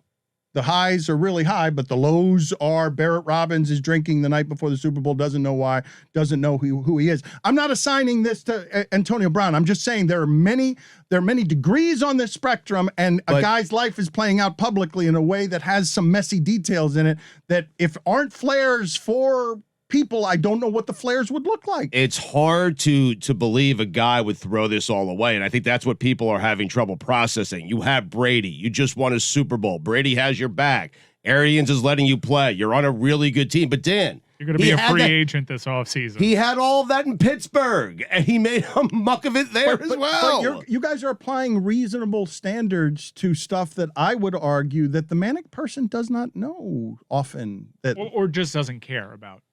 They take it into account. Doesn't know how good he has it? Doesn't know that he's manic, Stugotz. Okay. No, like, yes, you're looking at how good it is. Antonio Brown's not looking at any of those things today. Yeah. He's looking at whatever it is that Bruce Arians did to wrong him. He's not, when has Antonio Brown showed you? You're sitting here. He's never shown me the lows. You're saying highs and lows. Where's contrition? I've never publicly seen a low. That guy's just revving pretty high every time he goes to social media. Drew Rosenhaus fired him. Yeah. We all understood. Yep, Drew Rosenhaus fired him. Like, what's happened? You know what kind of malfeasance Drew Rosenhaus has tolerated over 3 decades getting to the top of that dirty Antonio business? Brown famously doesn't want to pay people, too. Drew Rosenhaus. Well, an agent likes to get paid. Drew Rosenhaus famously takes lower rates so that he can get the kind of client that Antonio Brown You're talking about a guy that skimped out on, what was it? It was a laughable amount that he caused himself such a headache with it was $10,000 for the vaccine thing. And you saw the threats. Like, it seemed like he was threatening people. in that whole blackmail situation that got him out of New England. So maybe that was at play. This guy famously could have bought himself out of a lot of trouble if he just merely bought himself out of the trouble, but he doesn't want to pay people even like the smallest amounts. And I don't know what that has to do with upbringing. Like it's a strange mistake for a famous adult to make, the idea that it's not going to have consequences to continue to jilt people on their money so that your chef is giving up your vaccine secrets and other jilted people have all of this information on you. He might just be cheap. That too. Yeah. We could diagnose him with that too. He's a cheap asshole. Yes, that's what Malcolm Gladwell. Cheap asshole. That's exactly. You know what? I think this would have satiated everybody if Malcolm Gladwell had simply added to his tweet. I'm stunned by the lack of sympathy for Antonio Brown. He's clearly struggling. Is this how we treat people who are going through difficult times? Also, he's a cheap asshole. Changes everything. Yeah, it does. Makes it all better. Yeah, that's balanced reporting. We were talking in the chat about Malcolm Gladwell as a result of seeing his bike, and we were saying how Malcolm Gladwell looks like a potential alien who's visiting Earth, and their only mission is to kind of blend in with the Earthlings, but he thinks he's smarter than all the other Earthlings and struggles at the mission of just blending in with all the Earthlings because they're so much dumber than him. Right. Yeah. Because he's so smart, right? And he really stands out. Needs to dumb it down a little bit, right? And it's his only mission is to blend in with the dumb Earthlings so he could take information back to his home planet. He's too smart for his own good, and he can't, and so he keeps revealing himself. Yeah, have you seen his bike, Dan? I mean, come on. He put it on Twitter, his bike. It's ridiculous. Well, it's one of these things that you see and you look and you're like, who actually owns one of those? Malcolm Gladwell. It's an elliptical bicycle. So there's no seat. Looking at it now, you don't sit. Is it really a bike if you're not sitting? No. I mean, get over yourself. And you know that he'd give you like a 30 to 40 minute talk about how that's the best way a bike should be and all of that jazz. Enough. But to Billy, we all have this list, right? We all have a list of people that we think could be aliens. Like, I'm not very... Do we put it on the poll, Guillermo? Do we all have a list of people who we think could be aliens? I'm intrigued. Chris, I'd like to hear your list. You have a list? I got a couple names that popped in my head. Because Malcolm Gladwell's a good one. I think the frizzy hair, I think it's something that helps you. Like Stephen Wright might be one of them. Like anybody with frizzy hair, I think Sean Penn and Carlito's Way might have been one of them. Perfect. Kleinfeld. Anybody that looks like that scary ghost on the train in Ghost. Jeff Van Gundy, yeah. Jeff Van Gundy, yeah. Well, I don't know if I should say it. There's like friends of mine that I think. Oh boy. That that well, could that's be on not this going to list. help us. If No. Like and personal you know them. friends? Yeah, and you know them, like people like media people. maybe Joey? Roy Bellamy's on this list. Wow. That would be a good one. Wow. Personality-wise, hidden, always hidden. He's blending in fine. He's a little too fine because he doesn't say anything and you don't trust it. Yeah, human-like. Tim Kurkjian, not very high on the list, but on the list. No, very tiny. Maybe blending in very well with likability. Has learned the survival technique among the humans of if I could just be a total dork about baseball, they'll just all I just love picture me. him going into his bedroom every night, pushing into his ears, and his head comes up, and like all of a sudden it's like a Comes out. Really? Wait a minute. You're doing it like the Predator? well, time for bed. That voice he adopted is a little over the top, though. Not believable. I want to ask you guys something about an annoyance that Greg Cote, another annoyance that he has bestowed upon his son Christopher. But you mentioned vehicles. Hassan Whiteside has exactly the vehicle you think Hassan Whiteside has, because you mentioned Malcolm Gladwell. I imagine more like on a unicycle, just sort of, or on one of those fancy lad Chris Whittingham bicycles with a giant tire and a small tire. But Hassan Whiteside, when you imagine Hassan, I'm not even going to tell you, before I tell you what Hassan Whiteside's actual vehicle is, what do you think? Just give me what you think Hassan Whiteside might be driving, how much it costs, what it looks like. Just let your imagination go wild, because he's got something. I don't want to even tell you the name of what he calls it, because I'll give away too much just by telling you that. All right. What do you imagine? He has a name for the car, though? A big yellow Range Rover that he calls SpongeBob. An excellent guess. I've got him in one of those really long stretch limos, but he's the driver. What is this, the car that has like the stars on the inside of the ceiling? I feel like it's that thing. Hassan Whiteside has a $330,000 vehicle that is not eco-friendly. It is both a Jeep and a truck, and he calls it Big Shirley. Perfect. Of course he does. He didn't spend as much as I thought he would, to be honest with you. Yeah. I figured like $500,000 at least. I got one of the strangest texts the other day out of nowhere from Chael Sonnen. Hey, can you help me get a hold of Hassan Whiteside? There's something crazy happening out of his house, and he's not in town, and he lives like down the street, and Did you there are help people him? there who, they got those people out of Hassan Whiteside's house that shouldn't have been there. Is it one of the things where you did the group text? Hey, Hassan, this is Chael, where you're like making an introduction via text. And then next thing I know, FaceTimed him. Hassan, meet Chael Sonnen. No shirt off. Next thing I He's a know, former UFC and Bellator fighter, current host of the Chael Sonnen Show with George Sedano. next thing I know, Chael Sonnen is being dragged out of Vegas for beating up 5 guys. Unrelated story, though. When I take out 5 guys, I smell like hamburger. Oh! That was good. Really? That was really good. Congratulations. Wow, I got Damn. Lightning quick. You must have been thinking about that one. Yeah, he said it. Yeah, before. planned it for years. Been working on it all my life. Billy, how did you feel? Cameron Maben, after 15 years, has announced his retirement. And Yeah.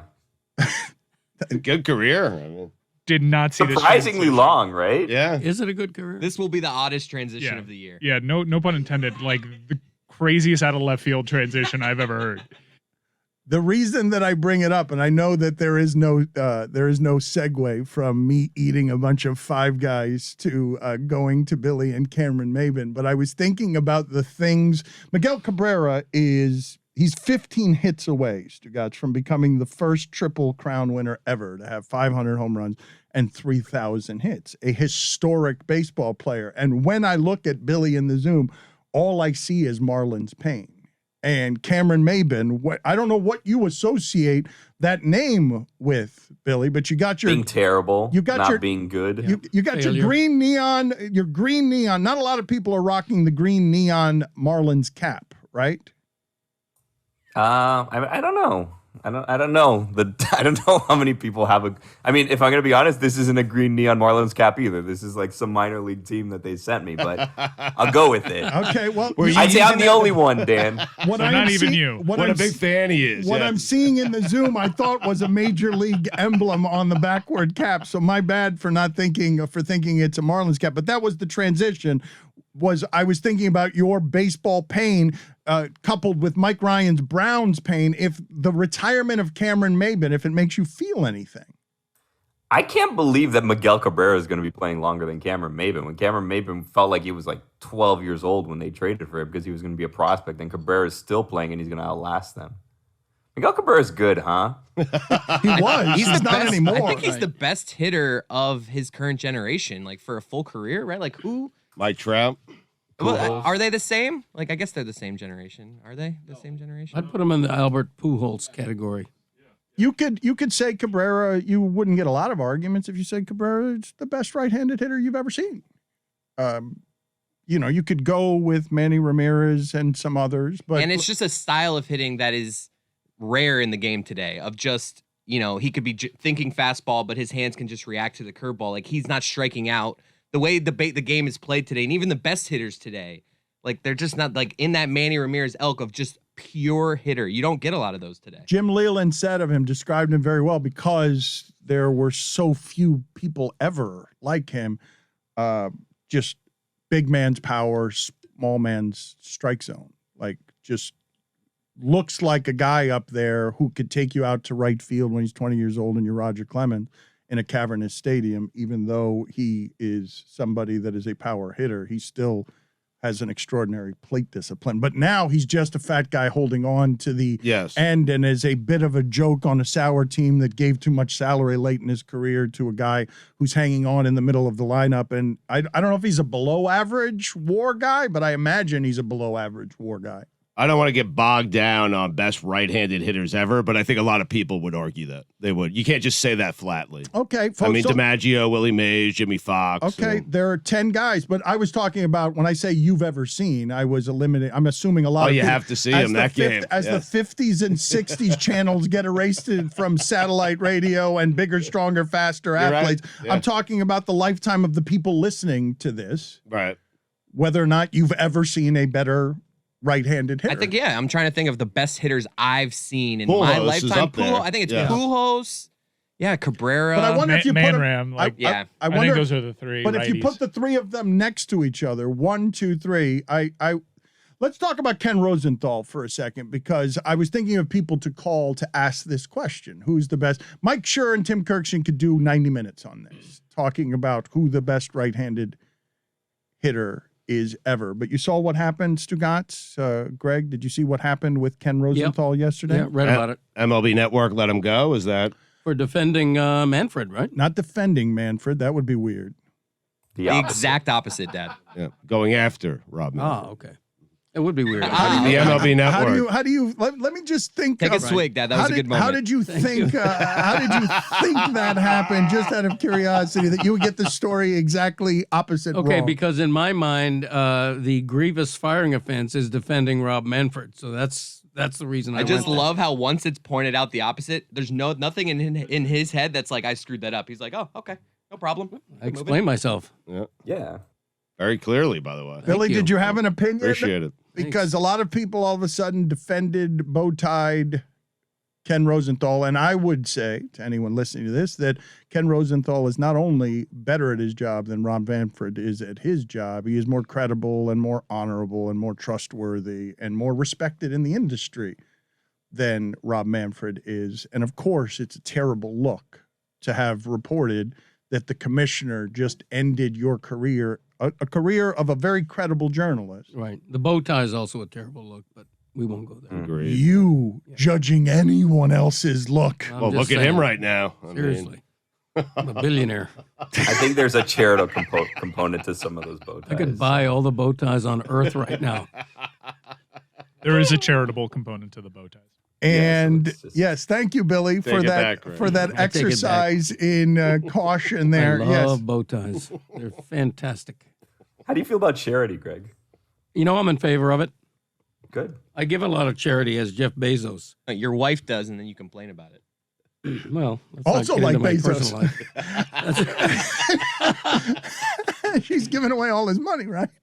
Isn't she actually? How much money? She's like the most charitable woman on earth. Oh, my with, God. With Bezos's, with what used to be Bezos's money. Keith Oberman writes of this story: the shit stain that is baseball commissioner Rob Manfred must be removed immediately. This about Ken Rosenthal, if even partially correct, is indefensible. It also reduces MLB Network into the lowest kind of propaganda. Now, we at ESPN, I think people know some of this, maybe not all of it. At ESPN, we conducted what can be considered the single worst interview a sports commissioner has ever given. You can say that's because we're terrible or... No, we were fine. Well, I'm okay, sorry. but whatever. It was a terrible interview that he did. He was defensive, and we caught him saying some things that we could prove factually through documentation were not true. And in doing that interview, what happened after that, ESPN defended us a hell of a lot better than MLB Network defended Ken Rosenthal. And MLB Network is a propaganda arm. NFL Network is a propaganda arm. There are things that will not be discussed on those propaganda arms because they are not independent entities. A commissioner, if Rob Manfred could have gotten me fired at ESPN, he would have. As a league partner, and I didn't have Skipper as an ally then. Skipper was already gone. Right. So I didn't have protection. But that's a network that's owned by Major League Baseball. I mean, I don't think I think they view that as a platform, to your point. Yeah, Hey, you don't mouthpiece. rip the commissioner here. It's all positive talk about baseball and its employees. Correct me if I'm wrong, Mike, because I don't have some of these details. Was he ripping him on MLB Network? I know that he wrote Or articles in a column or in columns that he wrote because he doesn't just work for MLB Network. And Stugotz, I'd ask mostly you, written. He writes for The Athletic. He will continue on with The Athletic and Fox Sports. but what I want to ask the audience and you guys, because Greg Cote is a journalist, and Stugotz doesn't care. Like Stugotz for 15 years has been telling you, I don't care. Bleacher Report, Wall Street Journal, it's all the same. And Stugotz speaks for America on this because it's not just sports. You guys have done this to journalism. There are no distinctions between what's on Facebook and what's in a credible. Are you blaming me specifically? No, but I'm saying you speak for many people in the audience about how they consume their news now. Like it's been an atrocity to me, someone who cares about it, because I know the vetting that goes in on the high end to doing it well. The fact that, I mean, I've told you, I don't have a bigger heartbreak in my career as a professional than to see that Stugotz gets to be right about this, that America doesn't care about how you vetted anything in journalism. In fact, hates journalists so much that it doesn't care whether it's propaganda on MLB Network or whether it's strong, independent, and opinionated and can withstand, in a power position, truth to power of Ken Rosenthal being objective, solid journalist who would criticize the commissioner in a position of power and then not fire, but get rid of. Not renewed, which is different. But no one would say. He was suspended in that article that I read about it. I believe it was Andrew Marchand. He did serve suspensions, and they brought him back when you need Ken Rosenthal the most during the trade deadline. But most of his opinions, I believe, I don't think any of the opinions on critiquing Rob Manfred, the commissioner, actually happened on MLB Network. He was just making an enemy out of him on his other platforms. And was suspended for 3 months. Was suspended for a lengthy time. Quietly came back for the trade deadline, which is when everybody would be asking questions like, hey, where's Ken Rosenthal? And as I've seen this happen in America, Greg Cote cares about journalism as well, Stugotz. But without getting on the journalism soapbox, I know you guys hate journalists, and we just saw what Donald Trump was able to do. I mean, it's just super offensive to me that lack of subtlety was able to take that axe to something that I care about. But in this realm, small little playground, Stugotz doesn't care. Like, we'll get outraged and titillated, but he doesn't care that the entity that is transporting its information this way is contaminated here. It is a propaganda machine once you are eliminating the ability to criticize without punishment from your employees. And very few people have this power. Letterman did it for a while. John Oliver does it all the time. But Rachel Maddow can do it now, but very few. Oberman can't do it, right? He's shouting into a well now because very few people have the power to just be able to go after the employer. Hell, you saw anytime I would bump against it at ESPN, the sparks that it would cause. The employer does not like to be called out on these things. But what do you do with the information I've just presented you? I mean, I don't care, Dan, because I don't consume Major League Baseball's network. So I don't really care how they go about their business. I think it's awful what they did to Ken Rosenthal, but I also think at some level, Ken Rosenthal took a job at the MLB Network and should probably know better than to rip the commissioner, the head of Major League Baseball, on any platform because he's trying to still be a journalist when no one really cares about journalism anymore. He calls himself a job. Well, the in any platform thing, I think, is probably troublesome for someone that is a tried and true journalist like Ken Rosenthal. I think he understands the rules of play. You just changed the rules as we were talking about it, because you just made it don't do it on the network, and we told you it's not on the network, and you're like, don't do it there either. Don't do it for The Athletic and Fox Sports. If you care about keeping that job. If you care about keeping that job in particular. He cares about his integrity. I understand that. No, but don't just jump past that one with I understand that. Do you understand that he cares about his integrity? Yes, I understand. But he just lost a lot of money because he cares about his integrity, and however bothered you are, you're not that bothered actually because you don't care about this channel. But when Ken Rosenthal put pen to paper, if we're still doing that these days, okay,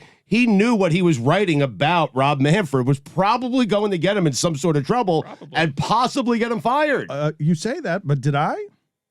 When doing that interview, Did I? Yeah, I sure shit did. But Dan, but ESPN's not owned by Major League Baseball. Let me ask you this question. But we all knew it was dangerous. You knew it was dangerous. I knew it was dangerous. I remember thinking going into it, it doesn't matter what happens here. We're not going to get fired for it. Yeah, we felt a little bulletproof at those times, and obviously the game changed for us. Happy 1-year anniversary of our final show on ESPN, by the way. You say, Stugotz, you say that if we had been fired over that, I think your opinion might be different on all of these things. How could we not have seen it coming? They're partners. ESPN is a partner with Major League Baseball on games. The commissioner is only coming on the platform because they've got a business partnership. Otherwise, he would have never been on the show. And people would be saying, Stugotz, how could you not know you were going to get fired there? Idiot.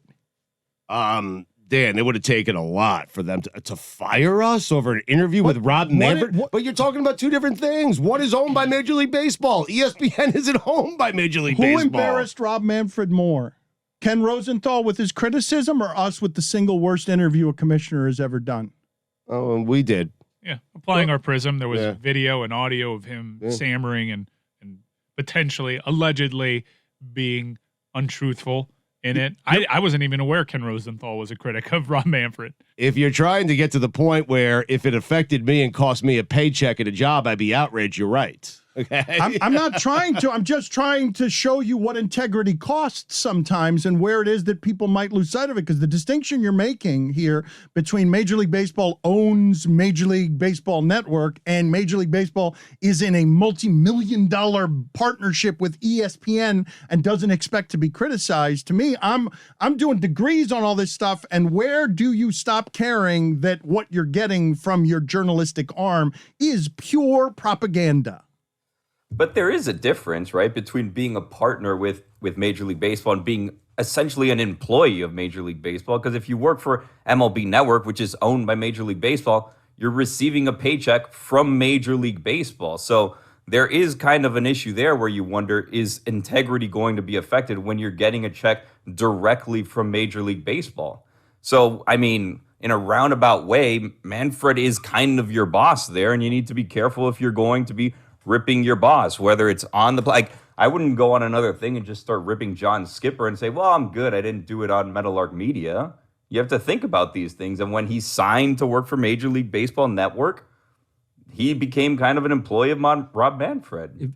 If I sign on with MLB Network or NFL Network, I have a very difficult time thinking of myself as a journalist anymore. Or at the very least, I have diluted what it means to be a journalist. You sold yourself. Yeah. In essence, yes. And so Ken Rosenthal can't be shocked that he took a stand that got him in trouble. It's sort of what he signed up for. You know, you walk that fine line. You want to be a journalist working for a shill, but think that you're still bringing journalism to it, but you're not.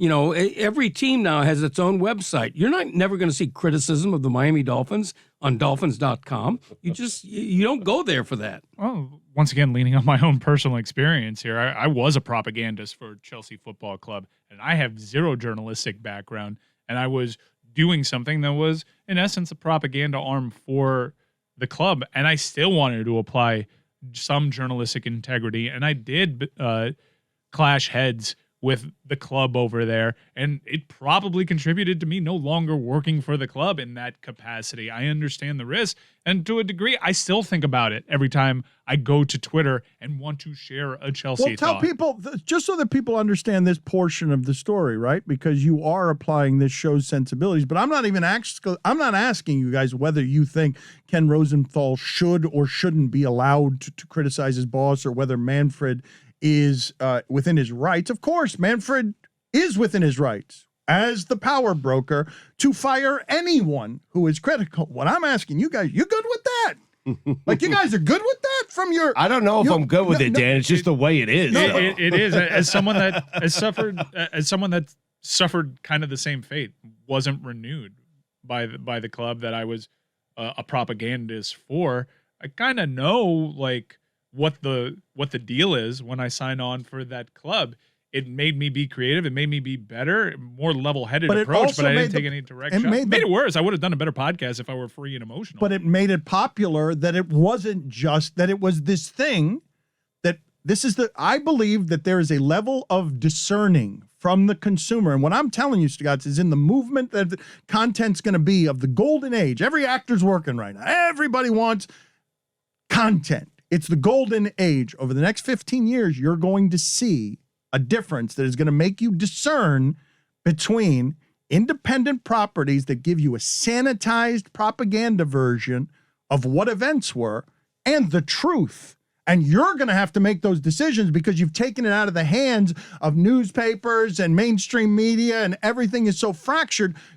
I'm going to have to trust the consumer to be discerning enough to ride with the things that matter, that are authentic. Our entire business is based on that loyalty, Stugotz. The customer making a discerning choice of, I ride with these guys because they represent something to me that is authentic. That explains our loyalty. Our entire valuable audience, whether you disagree with us or hate me or whatever else it is, the crux of it, time spent listening, insanely addicted to this, they believe in the authenticity of that. Sure. They're discerning there. And I'm asking you, because Major League Baseball and the NFL Network, they could have taken all these people out. They could have determined a long time ago, I don't need the networks for anything.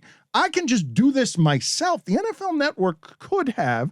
They want all the money from 70 different sources, but they could have hogged it all. They could have said, we're keeping it all. We don't need the networks. They could do that now, could they not? And I'm asking, they were pioneers when it came to streaming platforms. So yeah, they could have cornered the market. They could have said, I don't need your billion ESPN. I don't need your 700 million NBC. We're going to hog it all. And what I'm asking you as a consumer of this stuff, you, Stugotz, and the audience listening to this, when you're watching all of this stuff on television that is compromised in ever subtle degrees and ways, do you care? Do you care? I actually do care. I know you find that hard to believe, but I'm doing that already, Dan. I don't watch the Tom Brady. I haven't watched, and I won't watch Tom Brady's documentary. You know me. That's goosebump material for me. Like, normally, I'm all over that stuff. But since it's Tom Brady's story about Tom Brady, I'm not interested. I'd rather have someone else tell his story, and hopefully someone will. But I'm not interested in someone telling their own story unless that someone is Michael Jordan. Yeah, most people aren't that discerning. Even though I would make reference to being a partnership with Chelsea, which, by the way, I want to be clear. Like, I wouldn't have taken that job if I in this group that I've been working with for so long. I also valued authenticity and freedom, and I negotiated several of them, and I only really clashed head twice with management over there, and they still made concessions for me. They didn't want me talking about Super League at all. And I was like, I have to be honest with the audience. Say I want to talk about Super League, but the club is in a difficult position. They were actually tremendous partners, but I know the deal and the consequences. And I think if you had Ken Rosenthal and you interviewed him, he would tell you he knew the consequences, but he was also beholden to other entities. I'd love to interview him, and that is the cost of integrity. And he was very graceful at the end, saying thank you to everybody because he seemed to understand it. I would love to be able to talk to Ken Rosenthal about all of that, but I still don't feel like I have a good answer for what the sports community wants from its entity. Because when it comes to the Dolphins, for example, I believe the Dolphin sports fan would like something that is less critical of Tua. I do believe that the Dolphin sports fan would like something that is a little more antiseptic and scrubbed up and cheered for than the local columnist who is criticizing the quarterback who represents the first hope I've had in 20 years. That's correct. And I think you understand that when you're consuming television, you're not doing so to get news. If I'm watching the Cheetos Fiesta Bowl, I don't expect a lighthearted conversation about how bad Cheetos are for your health. And when I'm watching Monday Night Football, I don't expect Brian Greasy to start talking about concussions and CTE and all that stuff because he's being paid by networks.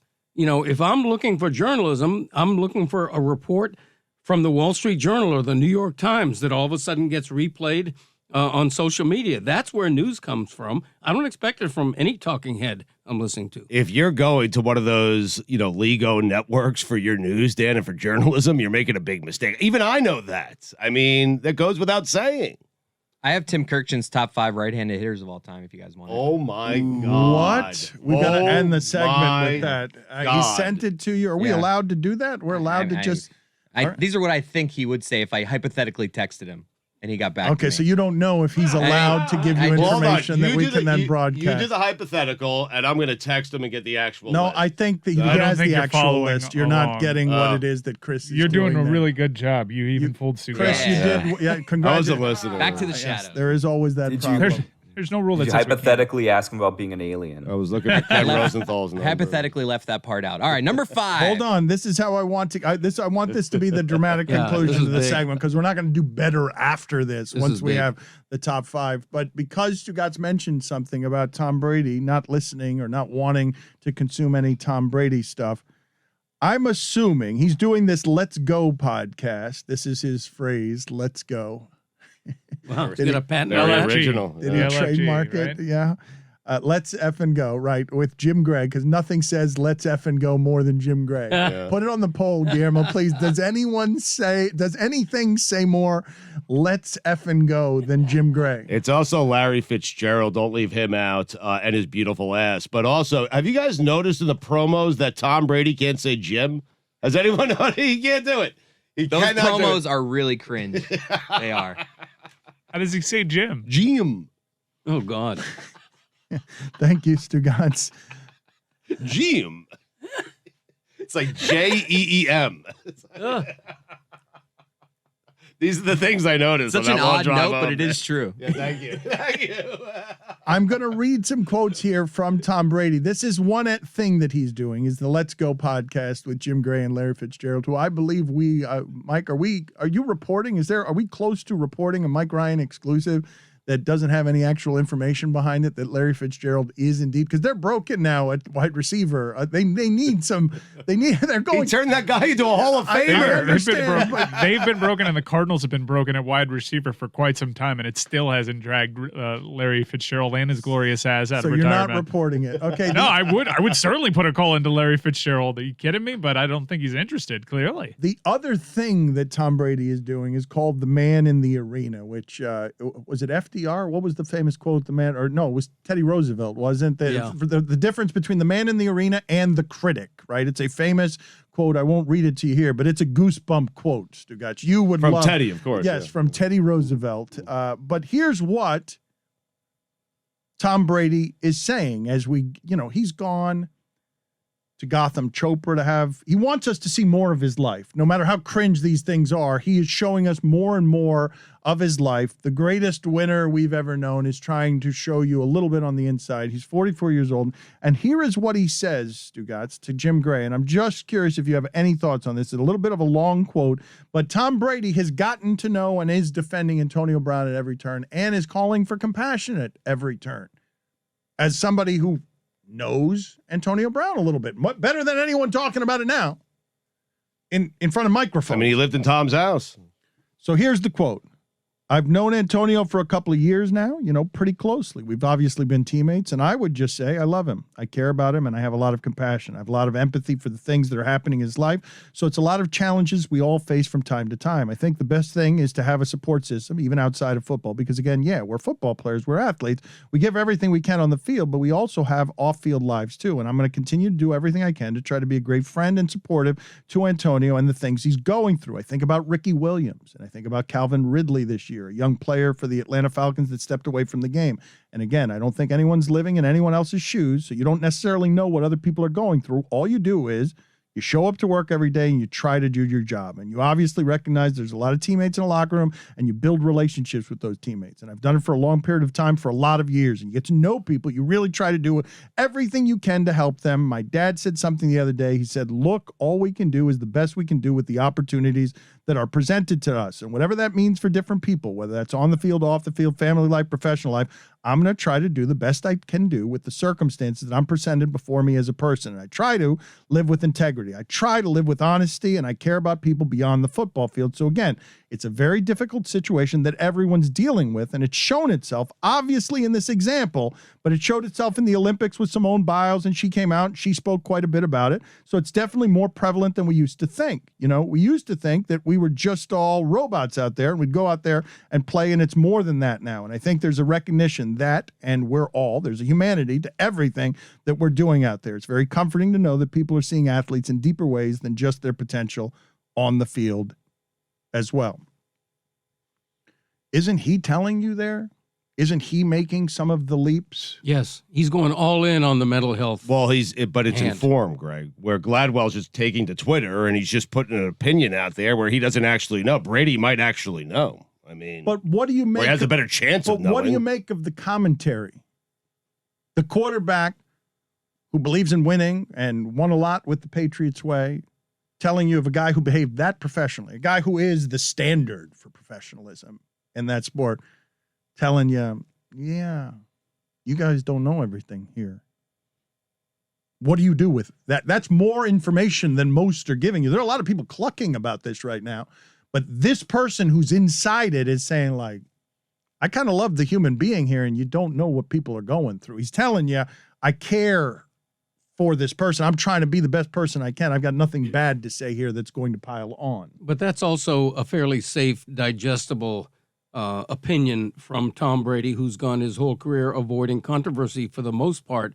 It would have been much more headline making if he's taking the opposite and going, come on, quit quitting on your teammates. I went to bat for that guy. He lived in my house and he's quitting on me. Right. And I'm certain Tom is thinking about some of that. He has to be. You say that, but a lot of people are more offended on behalf of Tom Brady than Tom Brady seems to be. Like, that one's a good one, right? He lived in my house saying, oh, you guys are betrayed by all the chances Tom Brady has given him. And Tom Brady's sitting in the palace in the bejeweled throne with all the rings. And he's saying, I ain't betrayed. I love the guy. And you're still entitled to your betrayal. You're still entitled to, oh, Tom Brady gave you so many chances. And Tom Brady's not saying, I gave him so many chances. I could win without him. I mean, you think Brady would do this for Scotty Miller? I mean, It's a good question. Put it on the poll at LeBatard Show, Billy. Would Brady do this for Scotty Miller? Chris, let's get to the top 5. This is very big. This is huge. Huge. you know Hornsby's got to be on there. Do you want to give us a top 5 that you think? Let's do this. Before we do the dramatic, and this is a big deal here. We've got precious jewels that Tim Kurkjian has allegedly maybe kind of sort of given Chris Cote. Also, can you hold your answers and not try to suck the air out of Tim Kurkjian's top 5? Maybe he's not in there. You never know. I mean, you don't know. 5. Rogers Hornsby's definitely one of the 5. You don't know. It could be Honus Wagner. You just ate up 20% of his list. Horny. Do you feel like we shouldn't do what Stugotz thinks the top 5 is before we've done the top 5? I don't even want to do the list anymore that Tim Kurkjian has because old Hornsby over here. Because he Googled top righty hitters ever and saw Roger Hornsby was number 1 on that list. Rogers. And he wanted to flex that muscle as if he didn't have to Google to boost it. Hornsby's not on that list. It's he's not number 1 on We that. all saw the Google. He's We all saw the top article. He's Stop not lying number to me. one. You didn't have to show off. Oh, he is. Rogers. number 1. Come on. That's the other thing. Everyone knows about Wrong all. list. He made him like closer to Regis. He didn't even. Everyone knows, and then he gets the name wrong because you can't produce comedy the way Stugotz produces comedy. Let's go ahead and do Chris Cote's top 5 right-handed hitters of all time. Maybe Tim Kurkjian delivered this news. Probably, it seems to have been revealed because Stugotz wasn't listening. All right, top 5 hitters. Number 3, Willie Mays. He's got some ties. What's happening No, here? I'm just doing it how I want to do it, Dano. Number 3. Willie Mays. Yeah. Number 4, Hank Aaron. Hammer and Hank. Cabrera's not going to make this list, is he? I'm writing it down. He won't. Exciting. Number 2, Jimmy Fox. The Fox. Foxy. Yep. Buried in Miami. Really? What? Really? Jimmy How'd you Fox. know? Yeah. Wait a minute. Wait, why? Wait a No, minute. I didn't mean to from derail Miami? the bit, I mean- Wait a but minute. That was interesting. Wait a minute. What? about 10 years ago, I wrote a pretty well-researched column, if I do say so, about unusual grave sites, famous athlete grave sites in South Florida, and Jimmy Fox is buried locally.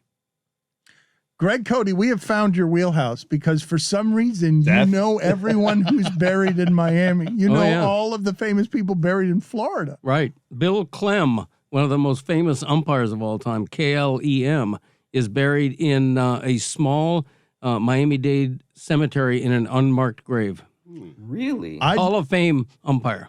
Greg, if you have more in this library, I would love to cascade like music between your son reading Tim Kurkjian's list and you just giving us random celebrities who have been buried in South Florida or Florida. I would love to have this. If you have more, do you have more in your data bank? Well, the one that comes to mind is Leslie Nielsen, the famous actor, is buried in a Fort Lauderdale cemetery a couple of steps from my mother-in-law. You've told us that one before. Okay, there so you that's go. it. That's your list. Right. That represents. I don't have a limitless amount of dead stories here. I'm Short article, I I guess. thought you did. Yes, I thought. Well researched, you yeah, said. yeah, you can Google it. So basically, what you're saying here is old people retire to Florida and then get buried here. That's basically Correct. what you're saying? That's Okay. right. Thank you. I just wouldn't. All right, we've done 4, 3, and 2. Mm-hmm. Number 5. Let me make sure I got the right name here. Albert Pujols. Whoa. Controversy. And number 1. That's going to knock out all the Cabreras and Manny Ramirez's. And number 1. This is going to be quite the punchline here. Roger Hornsby. Wow. And then I asked a follow-up about Miguel Cabrera and if he's top 10, and I got back, yes, he's top 10. So Cabrera would Wow. fall in. Whoa, I doubt it. Rogers Hornsby. Yeah, There's an S at Rogers. the end. That's at the end. that's a There fine. should be. Very rare. There should Yeah. be. I'm with Grandfather you. There of Bruce shouldn't be. Hornsby. It's weird. Put it on the poll, please, Typo. Guillermo, at LeBatard Show. Should there be an S at the end of the name, the first name of Rogers Hornsby? He has said COVID and holiday hurly-burly have kept Of him course. This is from- nonsense. The hurly-burly. You got the holiday hurly-burlies too, huh? Thank you. I Put did. it on the poll, please, happens. Guillermo, at LeBatard Show. Did you get the holiday hurly-burlies? Because Greg Cote is mailing it in at this point in every way that is the most maximum way of mailing it in. I'm not talking about his work. I'm just talking about his life. I feel like a jerk because we actually celebrated Christmas this past weekend a week late because of the whole COVID stuff. And my dad even annoys me when he's opening Christmas gifts. You'd think Christmas morning is a time when you're like just so happy. Well, fake Christmas morning, our Christmas morning. You think it's just a time to be happy and we're, a bunch of joy. We'll just be, glad to spend another year with you. I love you so much. Have you ever met somebody that overly likes gifts? Yeah. You can't like every gift so much. My dad probably had 10 or 12 things. It's socks. It's a pair of a pair of black boring dress shoes. He needs the attention on every gift. He takes the gift out. This is great. Look at that. I'm going to try. And it's like, Dad, we're moving on to the next person. No one gives a shit. Like, Did you ever stop It and got think that he's annoying. trying to make you feel good? No, but and it's the like- person who gave the gift feel good? no, but he's full of it because it's every gift. I'm with you on if one gift hits you and Right. you're really touched by it, but you can't love you don't care that much about those pair of socks. I do because they were perfect. They were just the socks I wanted. And then you got another pair of socks. You're like, more socks. And he was like overly excited about the next socks. I'm an appreciative man. But I think you were faking it on all of it. When you're that excited about every gift, I think you're faking it on No. all of them. I enjoy people reacting to gifts I give them, and so I react in kind.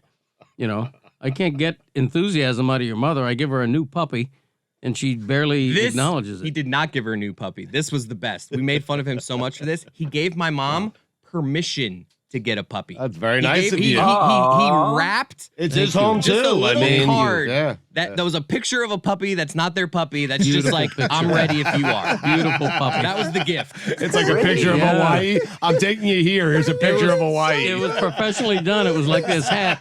It had the words "new Amazing. puppy" with an exclamation Did point. you buy your wife anything else, or did you just buy her permission? I bought her a bunch of stuff. Okay, I think it's even better to just That's have the it worst be gift that. I've ever heard. No. And you once gave somebody a pineapple for their birthday. Well, that's, No. you grow a pineapple.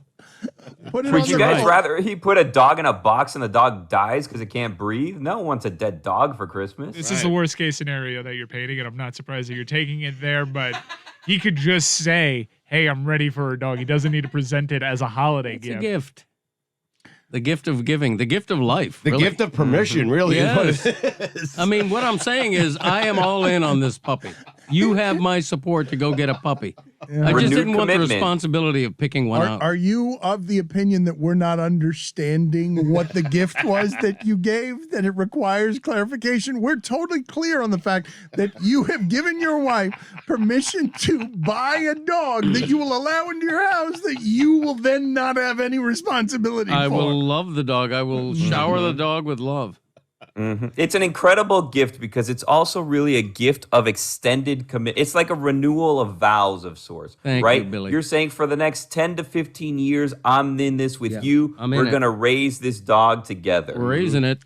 And Exactly. you wanted your wife to go and pick out the puppy, of course, right? Ideally, yeah. Because you pick out the puppy, you bring home the wrong puppy. Oh, He exactly. really, though, doesn't, Yeah. and I think I speak for Chris here and his whole family thing here, then the responsibility of the puppy will go straight to Orlean, and you will do next to nothing other than wrap up your permission on Christmas Day to actually get out of giving a gift. My dad's been known to let the dog out to pee and then 4 hours later be like, oh shit, the dog's outside. Who let the dog out? Baja men. Was it wrapped? Your permission? Yes, actually, it was. And then he wrapped it will up, sing. Yeah, I also bought her concert tickets to a certain nice. concert happening late in the year, and I twinned the packet, the gifts into one package. Thank you. I'm telling you that Greg Cote would do next year the same sort of thing after they don't buy a puppy, except make it just dog shit and then say symbolically, this represents our future responsibility on it. This isn't our dog shit, but I give you permission to have dog shit in our house in the future, represented by this dog shit I've packaged for you. It's really genius. In fact, I'm going to steal it from you. The gift of giving permission. Well, go ahead. I don't call it The guy's permission. gonna be like, That's I a want gray you're area gonna gift there. like a big vacation. I'm okay to go on a big vacation with Thin you ice, this year. calling it permission. In 2022, you got to be careful with some of this stuff. I don't go there. But you did it. You did. I didn't do it. call it. I didn't say nowhere in the note. What in the was the beautiful note? professional note. What was the note? It had the words "new puppy" in italics, bold with an exclamation point. Adorable photo of a generic puppy. I mean, it was just so gorgeous. You just image searched it. Yeah. Did you even take any time Yeah. to look for a particularly cute puppy, hell or was no. it just the first thing that ended up? I coming Google up? searched cute puppy. I had an array. I picked one that I thought was generic enough where maybe we would like it, maybe You we went wouldn't. to the virtual digital kennel. Yes. When he that's told correct. me he was doing this, I was like, this is a great idea. We should know. Let's get the puppy. We'll keep it at my house. We'll bring it over Christmas morning. This is perfect. He's like, nah, I don't want to do any of that. It will just, this works. Right, and it did. Are you What guys was the getting? reaction? Are you getting a puppy? Yeah, we're gonna get a puppy. The reaction when my mom was kind of looking around, like, is there a, it says new puppy. Is there a, oh, okay. I knew I could get a dog. My mom was just like, oh, okay. I was obvious that we were going to get a dog soon. Well, I explained in the note I didn't want the responsibility of unilaterally picking out a puppy, because that is, especially when you're married to my wife. Believe me, if I dare pick out the wrong kind of puppy, I'll never live it down. Put it on the poll, please, Guillermo, at Smart. LeBatard Show. What's a worse gift? Giving your son a pineapple for his birthday? It's such an all-timer, man. It's great. I- It's I- great. fantastic. I grew it with love and care. I the use gift that of story at life. cocktail parties. I'm like, I know a guy that gave his son a pineapple for his gift of life. birthday. Honestly, it's like one of my go-tos. It's always in my back pocket if I'm at a cocktail party. I'm you like, plan let me it tell you this around. one story. Need something to talk about? Right? It's like fictional. It's like a script. You can't. I know this guy. You can't make up a more thoughtless gift than just driving Thoughtless? by. He didn't make it up. He actually came up with another more thoughtless gift It's this not a Christmas. thoughtless gift. Well, it you may say be an that. inexpensive gift. It's not a thoughtless You gift. say that, Mike, and yet I leave it to the audience at LeBatard Show. What's a worst gift? Giving your son a pineapple for his birthday, or giving your wife permission for Christmas? Not permission.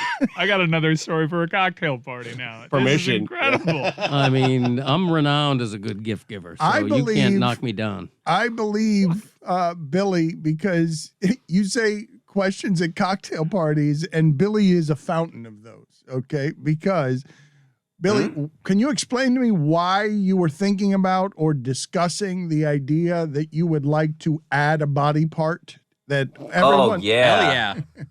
I'd love to add a body part. Wouldn't you guys want to add a body part? If so, what body part would you like to add? Also, we can put this on the back burner, but I wanted to ask Greg about jingles. We can do that maybe next week because the Oscar Mayer Wiener jingle doesn't make sense to me. Why would someone wish to be an Oscar Mayer Wiener? Because they're just going to get eaten by someone else. We'll get to that another time. But if you guys could add a body part, which body part would you add? Because I think I would add an extra hand. But then in kind of thinking it through, I would also need an extra arm. So it would have to be like a fully functioning arm, elbow, hand situation because I was typing and I was like, man, I could type with two hands, but sometimes I need to go over and I need to hit the shift to capitalize. I need to have a couple fingers here, a couple fingers there. If I had an extra hand, I could do that and have a sandwich or have a drink at the same time. An extra hand, I feel like would really come up clutch.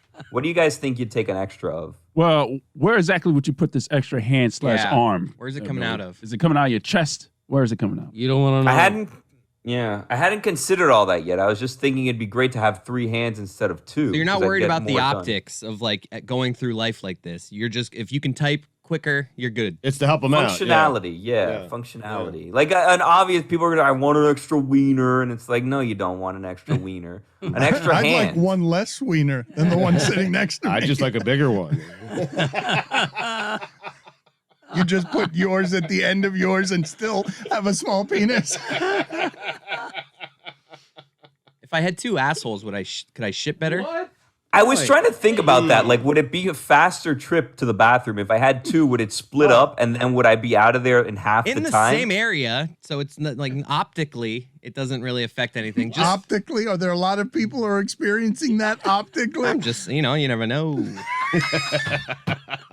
Hell yeah. The thing, though, number 2 is quiet time for daddy. You know what I mean? So, like, do I want that to be a faster experience by cutting time in half by having 2 of them? Probably not. Guillermo, Luxuriate. put it on the poll, please, at LeBatard Show. Is number 2 quiet time for daddy? It really is. It's the best. I already yes. don't want a second asshole now because I love my toilet time. Listen, you stay in there as long as you want to stay in there, Chris. You can I still love come it. up with the same Especially excuses. with the kid running around. Right. There's no Right. better excuse than I got to Yes. take a shit. You just If go in anything- there. Right. I get my best take- scrolling done. I take half of one, if anything. You know what I mean? I get half of it back. Save the other half. Mm-hmm. I'm the opposite. I take a QK. I am in and out of there in 45 seconds. He calls quick crap a QK. From sit down to stand up, the wipe in between, you can time me 45 seconds. You never struggle? No, not really. That's all the coffee. I think. Honestly, here's the thing. If you're struggling, you cough because the cough opens up your sphincter. I don't think Seriously. that's true. No, Really? it's 100%. It's Really? medically proven. If you're having trouble, It does, actually. I'm on it. I'm thinking about Put it on the poll. feeling. Yes. Put it on the poll at LeBatard Show. When you cough, Right. It does. It does. Does it does. Yeah. If you ever need to pass a gallstone and you can't do it, just cough. Pops right out Put it on the poll. like a golf ball. When you cough, does it open up your sphincter? At Medically. LeBatard Show. Medically proven. And also put on the poll, Guillermo, because it's been a while since we asked this question. I always like to shock new people with this. I just want to know, when you wipe, just put it on the poll. When you wipe, standing or sitting? At Another Le- one for the cocktail parties, by the way. It's a great Yeah. one. At LeBatard Show. Billy, how do you feel about the useless sound this week? Please tell me that Joe Judge and his unhinged rant, the stuff going on with the Giants is just amazing. Please tell me that we are hearing a lot of Joe Judge in the useless sound montage. Probably too much Joe Judge. I mean, you'd think like, wow, this is great. This guy gave us so much stuff. Too much stuff. Can't Too have much enough. Joe Judge. 26 minutes of listening to Joe Judge is the last thing that I want to ever do again with my life. That's what they should do to torture people, is listen to Joe Judge for 26 minutes just talking about whatever Joe Judge wants to talk about with half of his made-up stories. I'm on to you, Joe Judge. You're making things up. You've never lashed out at someone like this before. Yeah, I'm Useless sorry. Sound Dungeon is terrible. The whole year. You got an extra week this year. You normally done this time of year.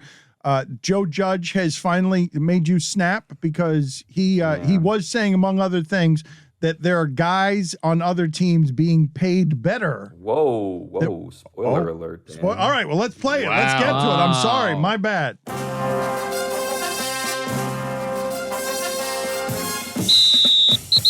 Hi, football aside, sorry, but I'm doing a story about New Year's resolutions, and I was just wondering if you had any you wanted to share with your fans and our readers? No, not right now. Okay, thanks. Maybe next week. All of us, we've got to look at ourselves in the mirror and find a way to come out with a win in a game like this. When we hear people say must-win games, today's a must-win game. Other than that, any game prior is not. That just means you have to win that game. And so I think these guys understood it. Every game from here on out is a playoff game. Every game, basically from here on out, and is do or die. Really focused on a week-to-week basis and trying to do the best we can. I think every ounce of football I got in me this next week. Got that? Like, they're gonna get everything out of me. But I expect the same in return. I just told him a second ago. That's what I expect. The expectation here is I expect every ounce of football you got inside of you. Okay? Kind of been telling you guys, for a little bit here, I think that's kind of the game we want to play, a complete game, from first quarter to second quarter, third quarter, fourth. We'll play here, we'll play their place, their backyard, whatever. I've got a lot of confidence in this team. I can tell you right now, okay? I know we're a whole lot closer to where we're going than we are further away. I can tell you that right now. It's New Year's Eve day. Have you had a chance to consider any New Year's resolutions since I asked you on Sunday? Yeah, they would all be personal, so it probably wouldn't mean anything to you anyway.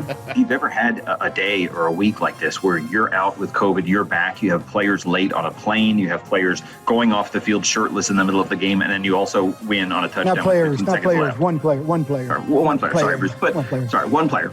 Well, this ain't a team that's having fistfights on the sidelines.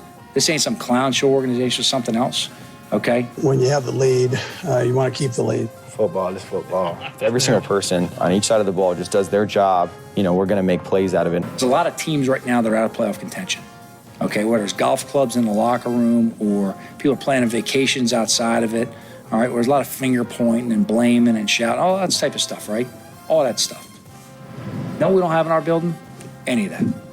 We got any of that. Winning takes care of everything.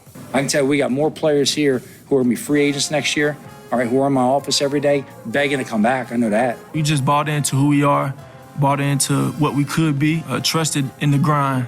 Or players that we coached last year that still call me twice a week talking about, how much they wish they were still here and they're getting paid more somewhere else. What do you feel like was your message to the team with one game remaining? Win. And I get about a dozen emails a day. All right? 6 of which asking exactly what you're asking, the other 6 offering full support the other way. Okay? To me, both are great. F it. Jamar's down there somewhere. I'm going to throw it up to him. He's going to make a play. In 2018, I was part of a team who halfway through the season, all right, we were all pretty convinced we were getting fired. Didn't think we were going to make the playoffs. Had no concept that anything was coming. We just knew we were going to keep showing up and improving and working week after week. Guys showed up, they worked, they fought, they worked. We were improving enough as a team and put things together and make a run and end up, win a championship. I wasn't good enough today. We weren't good enough today, and that's why the result is what it is. The NFL is a really tough league, and you have to put your best out there each week. We can't cry over the spilt milk. It is what it is tonight. We understand that. As I tell our team all the time, it took Jay-Z like 7 years. It took him 7 years. He had to start his own agency to become famous, to become an overnight sensation. Like, it takes time. I signed up to be the head coach here. Whatever bull gets fired, better get fired for me. You got that? It's got to go through me to get to that. And that's the way it is.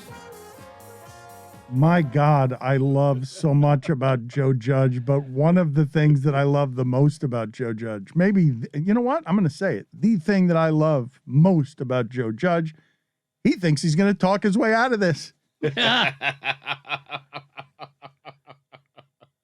I mean, I'm sold. 11-minute filibuster. He That's all it thinks takes. that he's going to not be fired in a reign of shame because he's going to convince people through talking that Mike Glennon and the Giants are going to be okay. And salute to you, journalist willing to ask Belichick again and again what his New Year's resolutions are. One of them, Billy, that was magical. I mean, did she do that after the Bills game? Like after a crushing, debilitating loss, did she ask Belichick what his New Year's resolution was? That wasn't even in that wasn't during the week. That was after he'd lost, correct? Yeah, that was after the loss, and then the follow-up came on New Year's Eve, the morning of. Great. It's so good that you found the follow-up because I agree. I don't remember who it was that did this, but someone called. It might have been your boy, Jimmy Triana, your good friend. Jimmy T. that said, "This is the bravest journalist I have ever seen in my life, asking Bill Belichick about New Year's resolutions after he's just had a top of the division loss that is totally crushing." David Aldridge wrote something on Twitter, Stugotz, to continue a conversation that we were having before. David Aldridge, a longtime esteemed basketball reporter, TNT, ESPN, and others. He writes, "I worked for Turner Sports, which operated NBA TV and NBA.com in partnership with the league for 14 years. You know what David Stern did when I wrote or said something he didn't like? He called me and cussed me out. But he didn't go to my bosses and try to fire me." And journalists are going to defend journalists on this one because journalists want to have the protection that allows us to speak truth to power. But I don't know how the audience feels about this. I really don't. I think that journalists are going to rush to Ken Rosenthal's defense and people who appreciate the idea of objective criticism. I think the audience, for the most part, not everyone, would look at Ken Rosenthal and say, listen, I would love to have your job. I'd love to get paid to write about Major League Baseball, to report on Major League Baseball, to talk about Major League Baseball, about a game, about a sport, and I wouldn't do anything to jeopardize that. That's what I think most of the audience kind of, and when you sign a contract with one of those networks, you know what you're signing up for if you're a journalist, and he's been around forever, so he knew what he was signing. I don't think a lot of people feel any sort of sympathy for Ken Rosenthal. I think they look at him as, hey, that was a dumb decision by you. It's interesting that what I would regard as cowardice, or what I would regard as not standing for anything, you would say is the preferred way to go in making decisions about whether or not to speak truth to power. Speak truth at Fox. Don't do it at Major League Baseball's. He did. He did it on other venues. But he didn't do it at the MLB Network. He did not. I know. He was being a journalist. I know it. You keep but saying if you care that much, but Dan, don't take that job. Don't criticize the commissioner. If you care that much about, so you're saying work somewhere else. Okay, so you're saying, and I want to understand it. You're saying that Adam Schefter shouldn't have anything to say ever anywhere critical about how the NFL is handling a workplace investigation into the Washington football team. Just sit it out. Not if he's working at the NFL Network. Yeah, I would tell him not to do that. Like, it's different. Working at ESPN, you're a partner. This is owned by the actual NFL. It's a network that's owned by Major League Baseball. And so I would tell Adam Schefter, hey, you could do it at ESPN. You could do it at Fox. Again, you probably can't do it at the NFL Network. Again, Stugotz, you can't. He wasn't doing it at the MLB Network. I understand. Ken Rosenthal understands. He took one too many jobs. Understands the business. Ken Rosenthal understands that, yes, he got his paycheck taken away, and he's not publicly, he has not been publicly angry so far. I genuinely get hurt by what it is that you're saying because I care about this thing enough to die on the Hill. And I get hurt that the audience is like, don't. Oh, Dan, I'm not saying, listen. But I don't care about this thing that you care about. Just shut up. Don't stand for anything. Just sit it out. Allow the propaganda machine to keep churning out its bullshit without objection. Just allow Rob Manfred to keep accruing power to do things that obscure, that he deserves to be criticized at every turn because in his position of power, he's done a lot of shitty things. I'm not saying that I like it. I'm saying, in fact, I don't. Okay. But if you're Ken Rosenthal, you know the deal. And what I'm saying is, I don't care where you said it, where you wrote it. You have a job with Major League Baseball. Your boss is Rob Manfred. Maybe it's not your primary job, but it's one of your jobs. Don't be a dummy. Don't say it. You can't say it. That's what you signed up for. If you do say it, you're going to get fired. I think it's a noble thing Ken Rosenthal did. I think most people are going to look at it and respect him for it. And if you're Ken Rosenthal signing on with MLB Network, the way to keep your respect is to walk a fine line, to say to yourself, you know what, I can't bite my tongue entirely. If Rob Manfred deserves criticism for a particular matter, I have to find a way to convey that criticism. Hopefully I can do it in a way that's going to give Manfred the chance to be the bigger man and say, you know what? I'm criticized by somebody on my payroll, but I'm going to swallow it this time. I know this hurts, Dan. I just don't. You guys are journalists, old school journalists. Both of you are very good at your jobs, very good at what it is that you do, but people just don't care. And I know that hurts, but a lot of people are like me, and they simply don't care about Ken Rosenthal.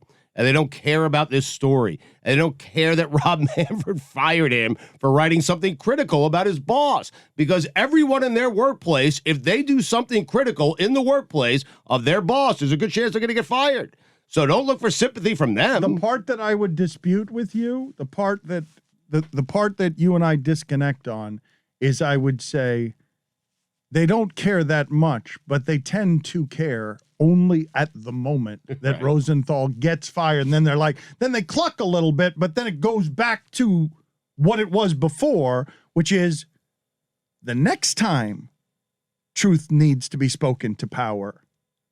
They just fired a shot across all of Major League Baseball Network. Doesn't matter how good you are at your job.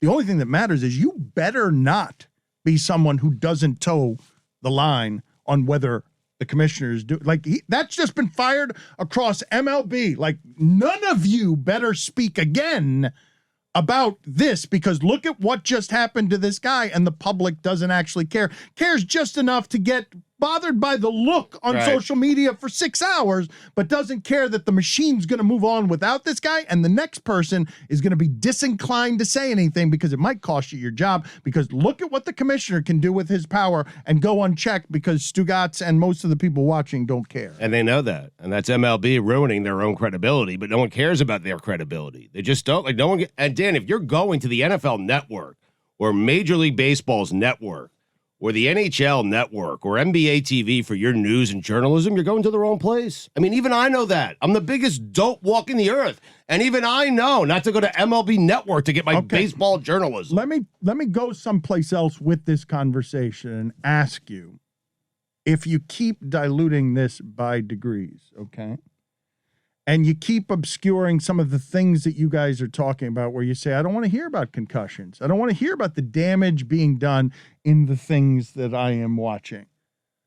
I don't want to hear about how guys might be self-medicating so much in football because it hurts, that they develop addictions that make you, over the holidays, read a story that you're like, wait a minute, what do you mean Vincent Jackson died of just drinking too much alcohol? What do you mean he just died? That the cause of death is just chronic alcohol use. That he just basically, a young man, Vincent Jackson. Right? Was he even 40? Vincent Jackson, a name that I don't think so. A name that you would know, and goes his entire career. He's playing in front of you, but none of you have any idea. None of us have any idea that he's got an alcohol problem so bad that I've rarely seen that, Stugotz, that a cause of death on an athlete is in his 30s, and it's just listed as, because when it went across the scroll, I was shocked twofold. I'm like, oh man, Vincent Jackson died. Right. And then Vincent Jackson died of chronic alcohol use. You keep diluting this by degrees. You are having people not comment on some of the stuff. Like, you don't know what the powers that be are trying to keep out of the daylight. What doesn't work in front of sunshine, and if you keep giving it away without complaint, you will have a totally fundamentally compromised product if you keep giving the power to people who don't allow speaking truth to power. This is not a sports problem. I'm clearly speaking. So guys, when you read what experts are saying about America and what the threat to democracy is and what it is that people want from their leaders to be authoritarian and not allow dissent, like, you are facing this conundrum at every turn when you minimize the power of being, and I know that Ken Rosenthal isn't this, but it is a contamination that's happening throughout the power structure of America that threatens freedom, democracy, and your currency, the thing that you value. Because, hey, if I can't speak truth to power to the Bitcoin guy, if I can't speak truth to power to Bezos, if I can't speak truth to power to Trump, if I eliminate dissent, it's a contaminant that you're going to look up one day, stop caring about this, and the checks and balances are going to be gone, and so's your freedom. So's democracy if you keep not caring about the places that this happens. Vincent Jackson was 38, by the way. But can I figure out who the people out there still doing good journalism? And there are plenty of people doing it. Can I seek those people out? Can I rely on them to go find the truth, to find what it is that I want? Or do I have to rely on Major League Baseball's network to tell me the truth about their own sport? I know I'm not going to get it there, but I could get it from Tim Kurkjian. I could get it from Ken Rosenthal when he's not working at Major League Baseball's network. I could get it in other places on the NBA. I could get it from David Aldridge. I'm talking to you about the dangers of the power and the money getting tied up in one place so that the freedoms get eliminated. Like, obviously, this is one story of the day, Ken Rosenthal. It doesn't rise to the level of all that, but you can't tell me you don't see it happening everywhere. Everywhere in America.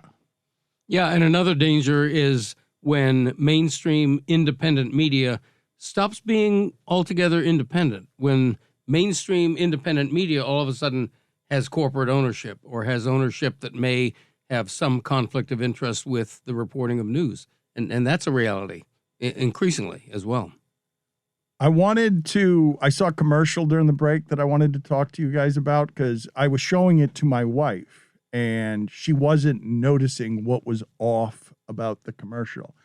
And forgive the indelicacy of this transition, but I just saw it because Shaq came up on our screen on another commercial on the television in here, and he's got so many commercials. And one of these, I believe it was the General Insurance, and it was a visually funny commercial that I'm not totally sure that they intended to be visually funny, because I'm pointing out to my wife in the commercial, what do you notice about this commercial? Shaq's in a shower. Have you seen this? That Shaq is Roy, is there anything about this commercial that you have noticed? I believe, is Shaq talking to Ernie from the shower? I believe he was singing. Shower, right? He is singing in the shower, and I think Ernie and Kenny Smith are commenting on how singing in the shower actually does help your voice, because he's a bad singer, but he sounds pretty good in the shower. Yeah, and then he walked out of the shower, and he was bad again. Did you guys notice anything about that commercial? Anything at all about the viewing of that commercial? Because there was something that made me laugh out loud that I don't believe they were intending to laugh out loud. And like my wife missed it as I've stopped the screen. I paused the screen. I'm like, what do you notice about this? Well, he was in a towel. Was it because of, I don't know, his midsection, something happened there? No. What I noticed about it's a fine guess because Shaq does use a lot of body doubles in some of these commercials, and there is no body double for Shaq. Like, it doesn't exist. So they're obviously body double. Oh, the Icy Hot one's a legendary body double. Yes. Well, because where do you find the body double for Shaq? There's no such thing.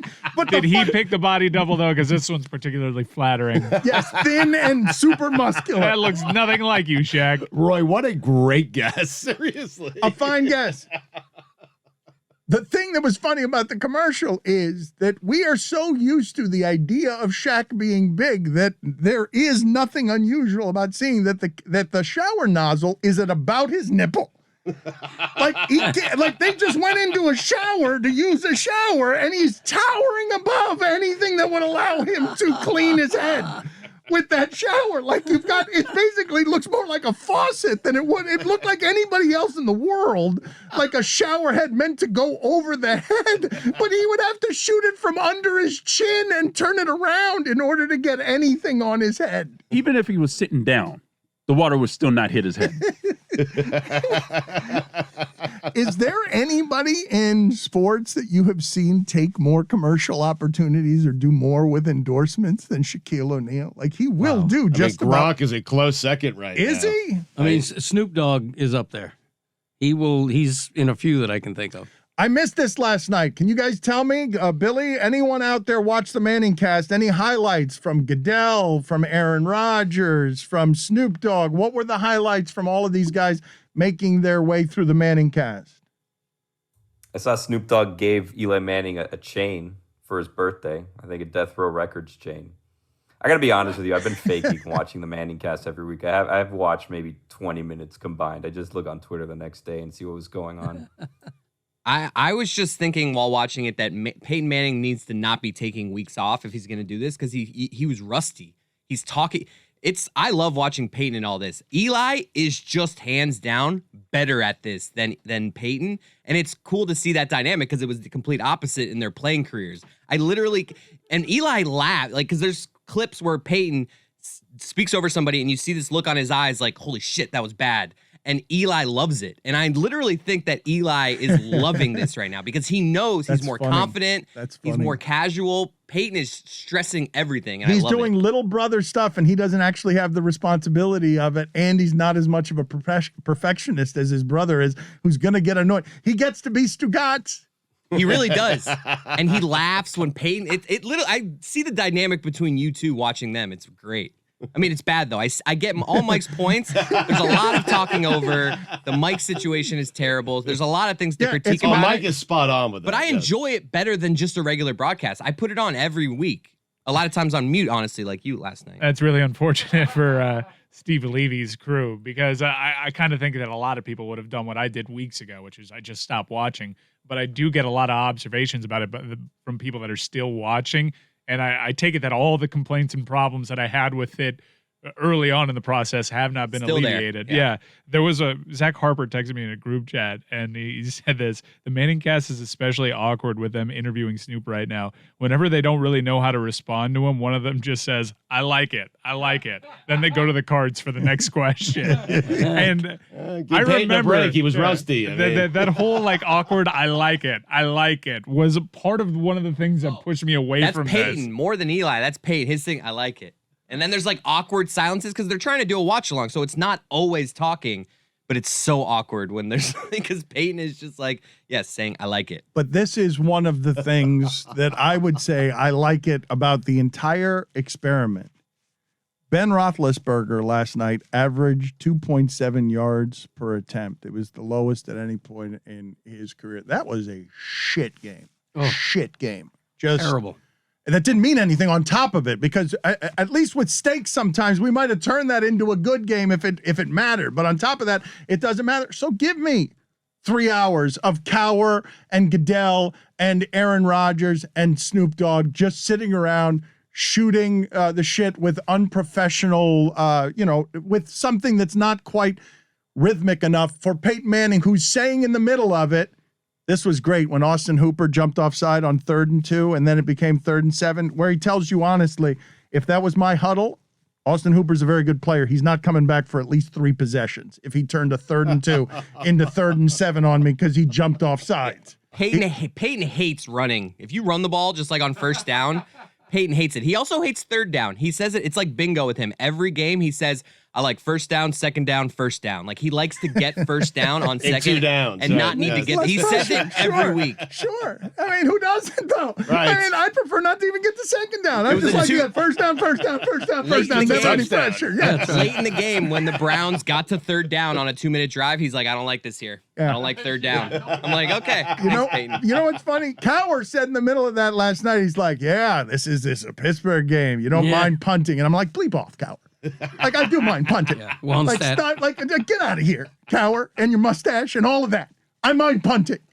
No punts. I don't want 2nd and 3rd down. It's a Steeler game. I know, Cowher. In winter. I know that you're applying your prism to this. That's right. You'd like to just punt it back and forth until the game's over. So would Fangs. No, until he gets a turnover and the bus goes 3 yards for a touchdown. I like it.